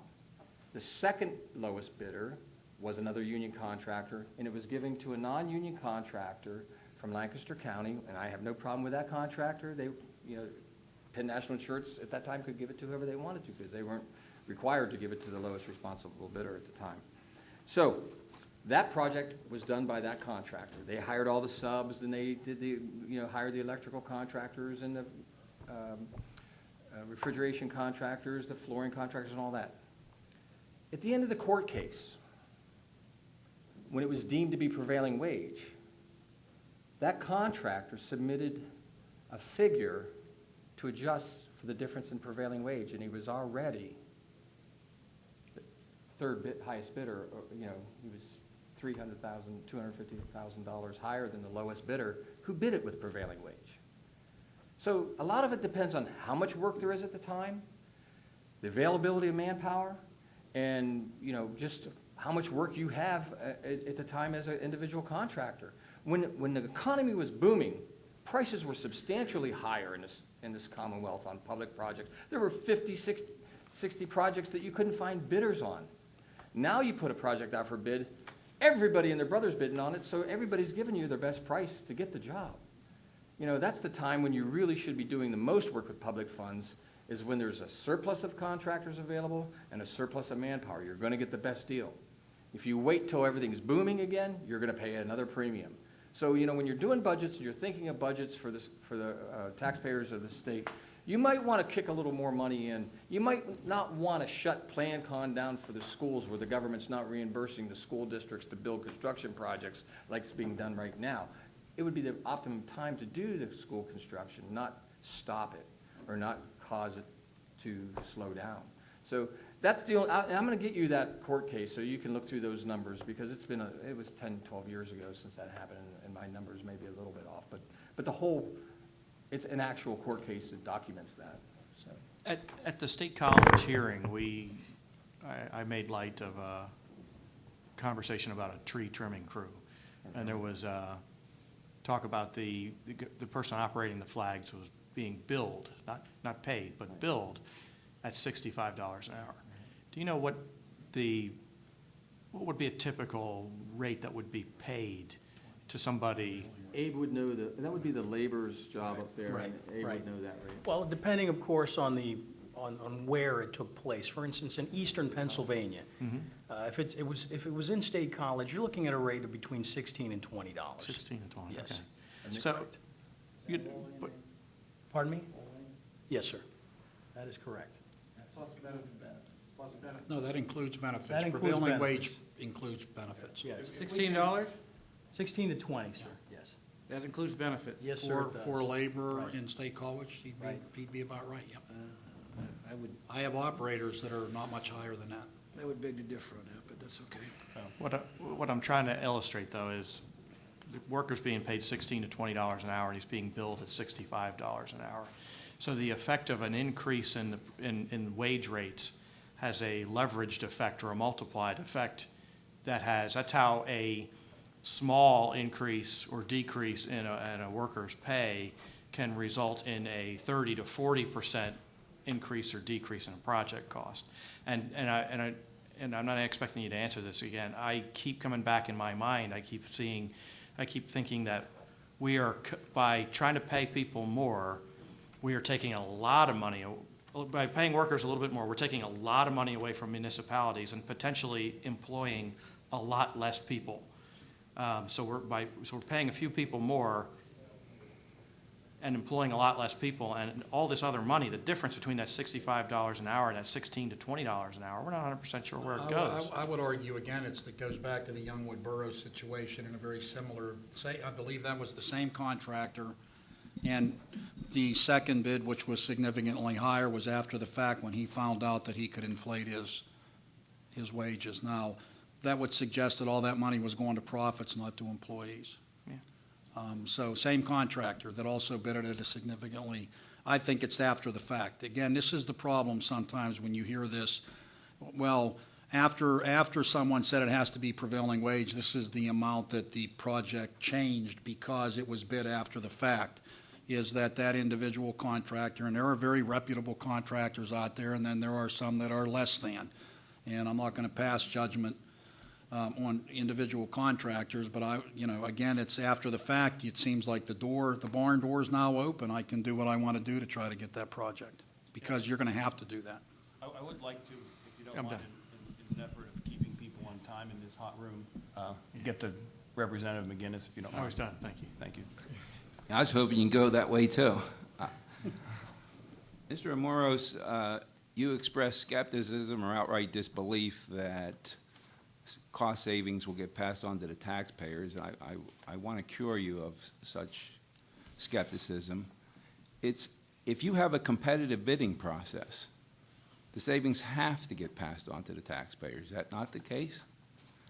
For example, if we had a $500 project, or let's say a project that could be done for $400, but the law mandated we pay $500. The cost to taxpayers would be $500. Now, if we get rid of the law and have a competitive bidding process, what happens to the price? I would have to argue that you have a fair competing process right now. Well, I'm just saying, if we save taxpayers costs, if we save costs on projects, they will get passed on to the taxpayer. But there's nothing in any of this legislation that Right. guarantees that. And- There's no guarantee of that. And the Representative, best competitive bidding process known to mankind is the free market system, which we should extend beyond the relationship between public and private sector, but throughout our economy.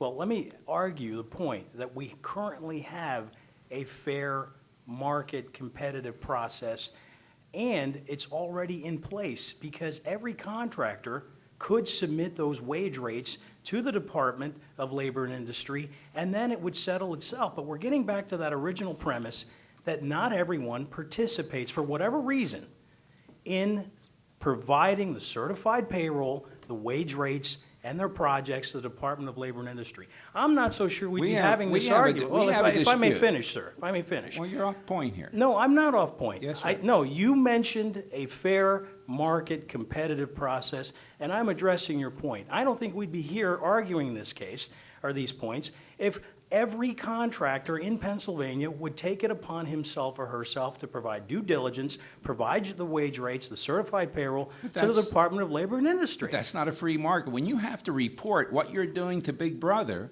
that's the opposite of a free market. It's also called the law, Representative. My point to you was simply your assertion that cost savings will not get passed to taxpayers. In a competitive bidding process, they must. They have to. Or else you're not running your bids correctly. Well, I argue Now, that let we me have move on to Mr. competitive- Sirianni, because I want to clear up one misunderstanding. You said I asked why the threshold for prevailing wage was increased from $2,000 to $25,000 in 1960s. From the 61 to 63. I thought that's what the question was. No, it wasn't. It was, why is there any threshold at all? Right, it should be zero. In your It's already view, prevailing yes, wage. but I suspect if you do the research, you'll find out that they found this an onerous burden to small municipalities who do not have the economies of scale that state and large cities have. And so they wanted to give those people a fair chance to run their governments. Hence the threshold of $25,000, which is so far out of date that it just makes sense to adjust it for the cost of living. You know, I could feel bad for some of those associations, like the boroughs and townships and the County Commissioners Association and And the township taxpayers who support supervisors. them? If they weren't paying their director $200,000 a year and their lobbyist $165,000 a year and on and on and on with dues that come from my pocket, you know, and no one's looking into that except for, I guess, Mr. Keller here, which I'm really grateful to the fact that someone's going to start looking into this. You know, and we're going to look at a guy who makes $20,000 a year as a construction worker. Come on. And you know what? Well, let me go back to your I don't- original comments, and I know you spoke extemporaneous. Quick question. Your comment was, and this is almost verbatim, that the prevailing wages are not out of line with the market wage by and large. That's correct. And many of your people testified the same. So why have a prevailing wage if it's having no impact? I don't like to go down this road, but I'm going to go down this road, okay? I think it's fair for workers to get prevailing wage, and it's as fair as you getting prevailing wage. You get the same rate as a legislator from Philadelphia. Not quite true. Your base rate is. Well, let's not And- go and into your me per personally, diem but I is. get your point. But we don't look at that. We're only looking at the construction worker. And that irritates me. Because the free market could adjust that for you, and you could get the average wage for And Altoona. I'd be in favor of that. Then send it back. And you know what? Don't send it to the charity you choose. Send it to the one I choose. Because that's not your money to choose with. If you really believe that, that's the taxpayers' money. I'm all for letting the taxpayers decide this matter. Absolutely. And actually, your argument about eliminating the prevailing wage does not hold water for one single reason, that the original intent of prevailing wage was to keep transient, low-paid, no-benefit workers from the South from coming. African Americans, we can be blunt here. Well, no, it was more than that. It was whites from Louisiana and Mississippi. It had nothing to do with race, and I take exception to that. But if that's the position you want, that's fine. I can live with that on the record. Why you would even say that? But what I'm going to say is that the whole Excuse me. object was to keep that from coming from the South. Okay, again, I don't want to interject any Right.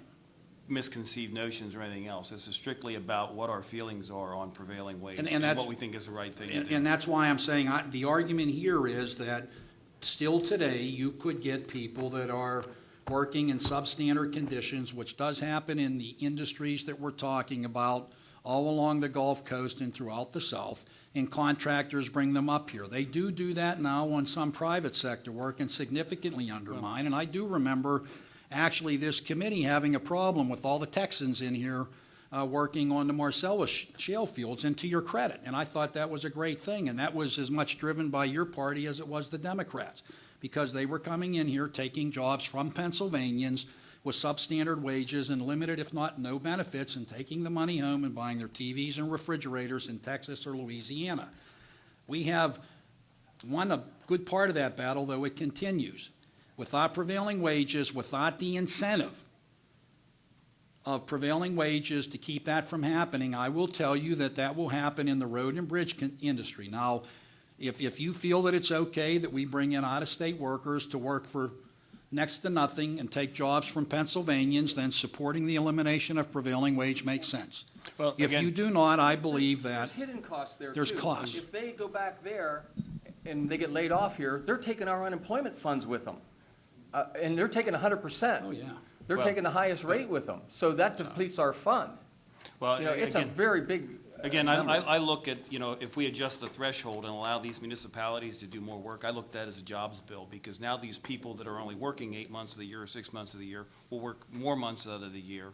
And we could make the argument, too, that a prevailing wage would then inflate the unemployment benefit and cost the person that's working the entire year more money Can't to pay control that. the weather in the construction industry, Representative. That's the bigger reason that they don't work 12 months out of the year. Well, and there's the limit that the Department of And the Transportation Department only of allows. Transportation certain- doesn't let you pave but only certain months of the year. There are a lot of limitations. But as far as other works, but, again, I appreciate your testimony. Thank you, Thank you. gentlemen, and we look forward Thank to seeing you again in a couple of weeks. Oh, excuse me, I'm sorry, gentlemen. I don't- Excuse me, gentlemen, if you could just, we'll allow Representative Lucas, I I didn't, also want to say for the record is I support unions. I've hired unions. I've worked on prevailing wage jobs. This bill, the main bill that's only raising the threshold to $100,000, I really and truly do not believe it'll affect you that much. We're talking about small projects for the most part you guys don't want to do anyways. I know that because I bid on thousands of jobs, and some of them over $25,000 didn't get done because they couldn't afford to do it, because it went to prevailing wage. I also want to say one thing too. We talk about lowest bidders, and my expertise says the lowest bidder on a project is usually a guy trying to figure out what he forgot. That's true. What he missed. May I respond? First of all, we represent all workers, union or non-union, and you can tell if they're making a decent wage or have health care, have any kind of benefits, it's because there was a union somewhere involved. As far as the small projects, again, I work for HVAC union, or people that work HVAC. Those contracts are oftentimes below 100,000. Plumbing is oftentimes below 100,000. Electrical, painting, and so on. So those jobs are there. Basically, the argument that's not going to get settled here is we believe that does not increase the cost of a job. Ergo, if it doesn't increase the cost of a job, what difference does the threshold make? So, thank you, gentlemen. thank you, gentlemen. At the bottom. Oh, I'm sorry. I mixed up my testimony for the last two guys.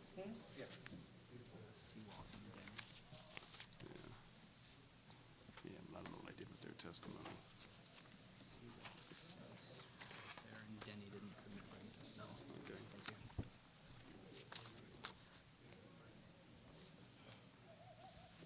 If we could have the next panel come forward, please. It's hot in here. It's very hot in here. That HVAC job there, No, but we can have him come on and speak. We'll even pay prevailing wage for this. I got a couple buddies up in I can't do HVAC. I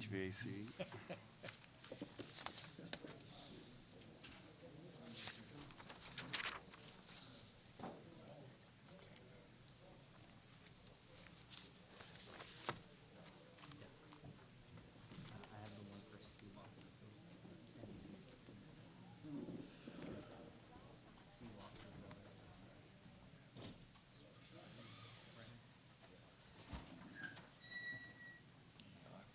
we needed the contract. Open the window. We'll continue along here. If you wouldn't mind just giving a brief introduction of yourselves, and then you can start with the testimony. Yes, I'm Kristen Manny. I'm the city manager here for the city of Johnstown and also a member of the legislative committee for the Pennsylvania Municipal League. My name is Steve Seawalk. I'm office manager of the East Group here in Johnstown, engineering firm. And we do a lot of the engineering for the city and also numerous municipalities here in Cambria and Somerset County. Thank you. You can begin when you're ready. First off, I'd like to say as a member of the Pennsylvania Municipal League and also as a city manager, I support the passage of House Bill 665 and 796. I know you guys have heard a lot of testimony today, and I guess I'm here to kind of just bring it back to center of what the original intent is. And the original intent being redefining the definition of maintenance within these bills to include fixing of potholes, fixing of curbs, laying of asphalt, milling work, and raising shoulders. And also to include bridges in that. With this, we want to consider that it does go from the $25,000 threshold that was established in 1961, I believe, to the $185,000. We're not looking at trying to take, it's hard as a city manager that I try to keep all of the constituents happy. Many of my constituents are union constituents and many are non-union. I have many contractors that approach me about city work and say that they just simply can't make the prevailing wage. I think that we have to look for ways, especially in today's economy. The city of Johnstown currently has 10% unemployment. And since the closures of Bethlehem Steel, we have had higher unemployment than the rest of the state of Pennsylvania. People often ask me, when is the city of Johnstown going to come out of the recession? And I say, I don't even know if we've come out of the depression yet. And it's very scary for us as a city that's been an Act 47 community for 24 years, now going into their 5th recovery plan to try to reinvent themselves. And some of the few jobs that we do have, and we don't want to turn away, essentially, and we're trying to keep good residents here.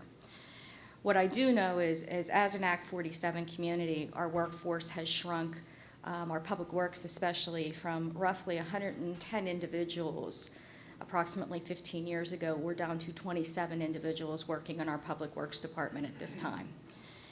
At a time when you had 100 individuals, we have 100 miles of public road. So that was one individual per 1 mile of public road. We were able to keep up with public works projects. We were able internally to do that. Because of the shifts in demand, we now are not able to do that and put many of those projects out to bid. But what I do watch happening is more and more, many of those projects are coming in at a higher cost. With that higher cost, and I heard a lot of discussion about how taxpayers don't receive the benefit. Well, in our budget, we have to spend that. We get community development block grants that are slated for certain issues. So if I'm slating $200,000 for road resurfacing, it has to be used for road resurfacing. If 20% of that is going away, it may not seem like much to many people. That's 2 to 4 roads in Johnstown that could have been paved, 2 to 4 alleys that could have been paved. And over the course of, 10 years, you're looking at 20 roads. And if you're one of the people that live on that roads, I've heard the arguments here that, $3 to $4 or $5 to $6 in a wage doesn't make a difference. But if that's your street or your grandmother's street that has accessibility and mobility problems, it does make a difference. So nobody on behalf of the Municipal League or the City of Johnstown wants to see anybody lose their jobs and is, against, union. This town was built on union wages. But what we are for is that we need to come into the future, essentially, and raise those standards and increase the definition of maintenance. You know, we're not trying to, you know, exclude anybody. Everybody still gets the right to bid. But these are from you know, and we're considered a city, and I heard people talk about, you know, boroughs and townships don't have the abilities to, you know, craft these types of materials and bids. Well, guess what? The city doesn't either. I have to go out and pay for an engineer to put together these bid packages, and then additional costs that's spent in engineering and legal bills and fees in order to pay to put these bid packages together. So there's a cost that goes with all of that. So I guess the biggest thing that we're looking at is I'm seeing that a recent cost estimate from the Journal of Education and Finance says that it's 10 to 17% increase of construction costs for every bid that goes out for prevailing wage. Right now, we are under a consent order with the state of Pennsylvania and the Department of Environmental Protection. The city is cooperating fully with the Department of Environmental Protection, and we are in the process of rehabbing and upgrading our entire sewer system under 100 miles of road. This was an unfunded mandate. So we are looking at doing $100 million of construction, which includes road reconstruction and resurfacing throughout the entire city. At $100 million over 10 years, if we could have any of that back in the 10 to 17 range, that's $17 million that would go back to the ratepayers of Johnstown. And I don't know anybody in my municipality that would serve that back. You know, it's an unfunded mandate, and we need any relief that we can get. So for us to be able to take care of small projects that would get us out of the sight, so to speak, of the DEP would have been huge. You know, instead we are, you know, putting more onto the infrastructure of the state of Pennsylvania, and thank you for continuing to fund the PennVest programs. But if we had a lot more small projects that we could accomplish, the city probably wouldn't have had to have gone to a consent order. You know, I realize that this is very difficult, and it's a difficult decision for everybody sitting in this room. But I think that doing this by incremental change and not throwing the baby out with the bathwater by just changing the threshold and definition makes a huge difference in helping local municipalities. Hi, my name's Steve Seawalk. As I said before, as Kristen mentioned, we're working with the city as their engineer doing a lot of this work. One of the things in regard to the House Bill 796, the $25,000, I did a little comparison from the Engineer News Record magazine, which is a nationally recognized engineering magazine, and it gives cost comparisons so you can go backwards in time to see what construction rates are then and now. And I did a comparison of the 1963 rate when it was set to $25,000. If you go through the Engineering News Record, that would equivalent to $265,000 at this day and age. And those are construction cost comparisons through that Engineering News Record. So that's something I just wanted to bring up, that we could see it is behind the times. It's been a long time. Kristen hit on a lot of the larger projects here. I also work with a lot of the smaller municipalities of townships and boroughs throughout the area.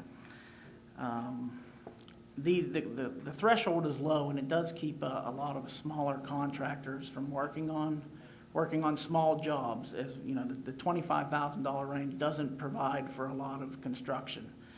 And this range with a lot of the smaller contractors who don't have office staffs where they can keep two kind of rate jobs, it deters them away from doing smaller work and smaller jobs. So all this has to usually be put into larger jobs, and it cuts a lot of those smaller guys out of some of these, you know, smaller items and repair jobs.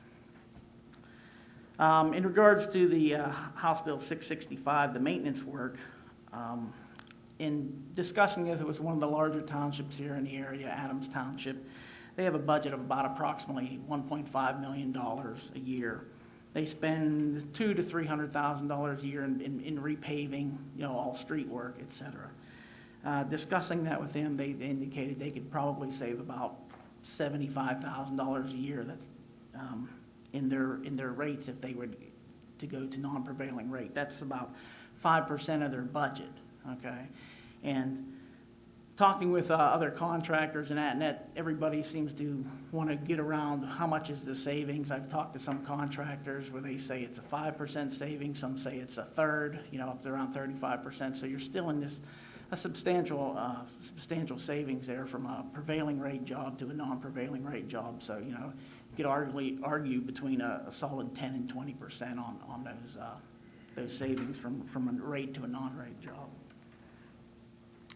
One of the things with the House Bill 665 going to other miscellaneous items there, such as guardrail, curbing, storm pipes, inlets, and that. Those are a lot of the work items, particularly throughout our older communities that are, particularly here in the city. Most of those facilities are very old, 50 to 100 years old, and a lot of them are in dire need of repair. As Kristen mentioned, we're doing a lot of that here. And as she said, unfunded, there's not a lot of grant money out there to fund this at this point. And, any savings, to raise this threshold to get the small, some of the smaller contractors in to do some odds and ends will greatly make savings across to not only the larger municipalities, but particularly smaller municipalities and boroughs. So, thank you. Thank you for your testimony. I just have a couple questions. And one of them is in regard to the cost. I know we've been talking a lot about the cost of a project and how much of its labor and so on. The question I have is the cost associated with putting the bid package together.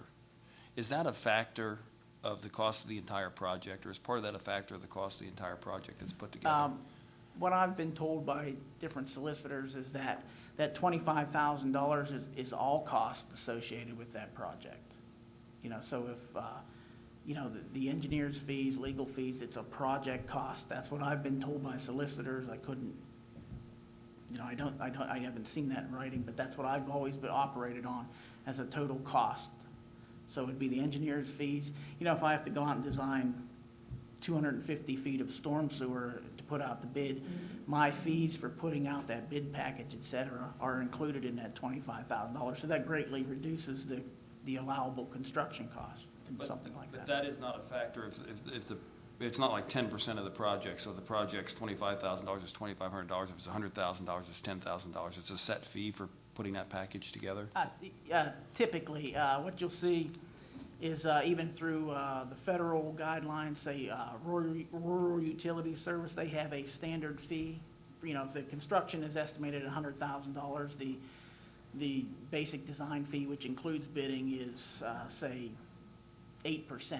That percentage changes as the construction, as the construction costs go up, the percentage comes down, and a lot of that is because to bid out a $10 million project or a $100,000 project, it's the same amount of work to prepare the contract, to advertise it, to take the questions. It's the same amount of work whether it's 10 million or 100,000. So it's not a, it's not a fixed percentage. The percentage is on a sliding scale. Yes, that's correct. It's not. It's a level of effort to do that work. It's the same no matter the cost of the construction. Okay. The other question I have is, and this is probably for Kristen. Maybe you can help me with this. The amount of projects that you would normally do or typically do that are below $25,000, do you know the number of projects that would be in a year's time?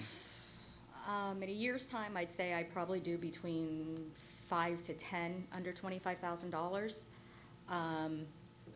But if a small project, say, was increased, the threshold was increased, we would be handling our projects much differently, and we would be handling our scope of work for construction much differently throughout the year.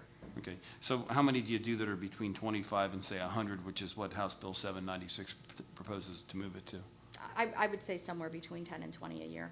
In addition to the lower cost ones? Correct. Most of the time, if we come across one that's going to require putting a full bid package to put together, we scrap it, and it has to then sit and wait until we are, say, going for a larger scale construction project. For example, if I have a small sewer utility break, I know it's below $25,000, I can call and get a couple bids from a couple different contractors, put that into motion the next week. If it's over $25,000, I know I'm going to have to pay prevailing wage. Then we're going to look at, okay, as a part of reconstruction and restoration, that might sit for another year to be put as a part of a larger package. So in your estimation, you'd be able to do more projects per year if the. Oh, absolutely. And much, much more efficiently also, so that the taxpayers are seeing better efficiency in government and getting better satisfaction.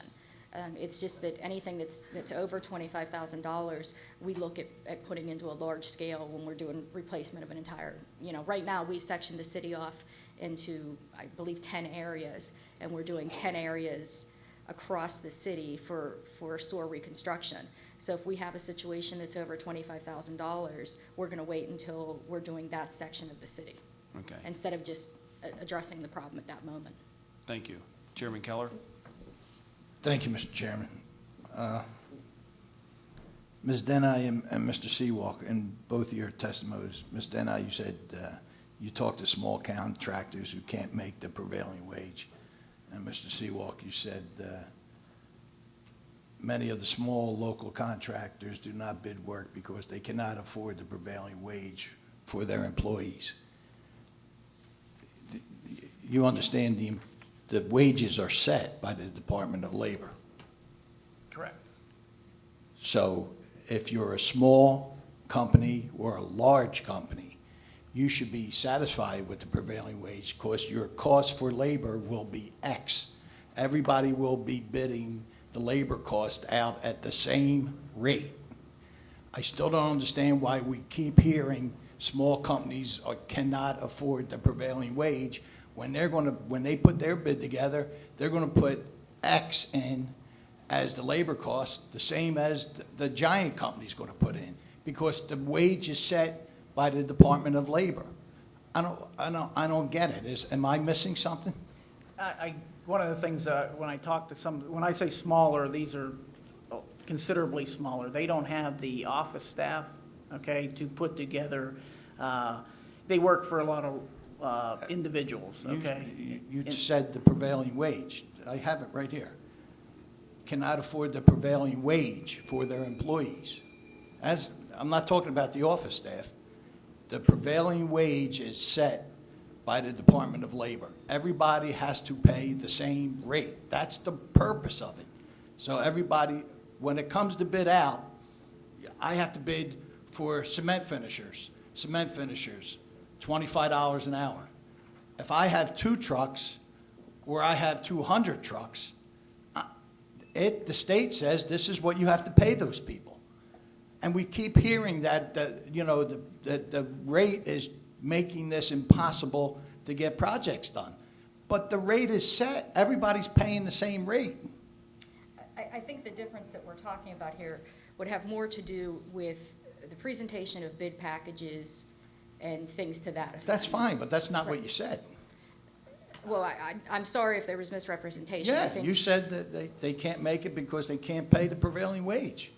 Now, if you could say that engineering services are too high, or putting the bid package together is too high, maybe that's something else we could look at.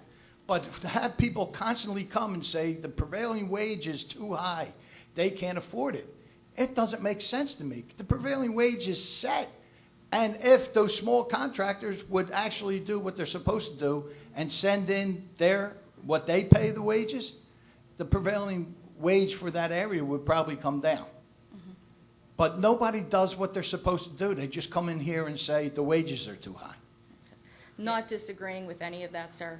I think. What'd you say? I said not disagreeing with any of that, sir. Did you get that? But I what? would agree with him too, that, Okay. the wages should come down. They should. Right. They would. Okay. Right. If they participated, but they don't participate. But Chairman, we're not even talking about wages. We're simply talking about the threshold of projects we can do No, in the whole package. I am back to what the original intent of this is, the whole prevailing wage subject. We have a ruling from the parliamentarian that says I can speak on that. They continue to speak. Okay, thank you. Now, I want to ask Mr. Seawalk, would you consider your 8% on small projects and probably less than that on bigger projects? Is that prevailing wage? No. That's not the prevailing wage of what everybody gets in the area? All engineers don't get 8% on those projects? No, that's just off of a federal curve. There's other that you can negotiate your contracts depending on the complexity of the work also. And Ms. Denai, how much would you estimate that you would actually save on the labor end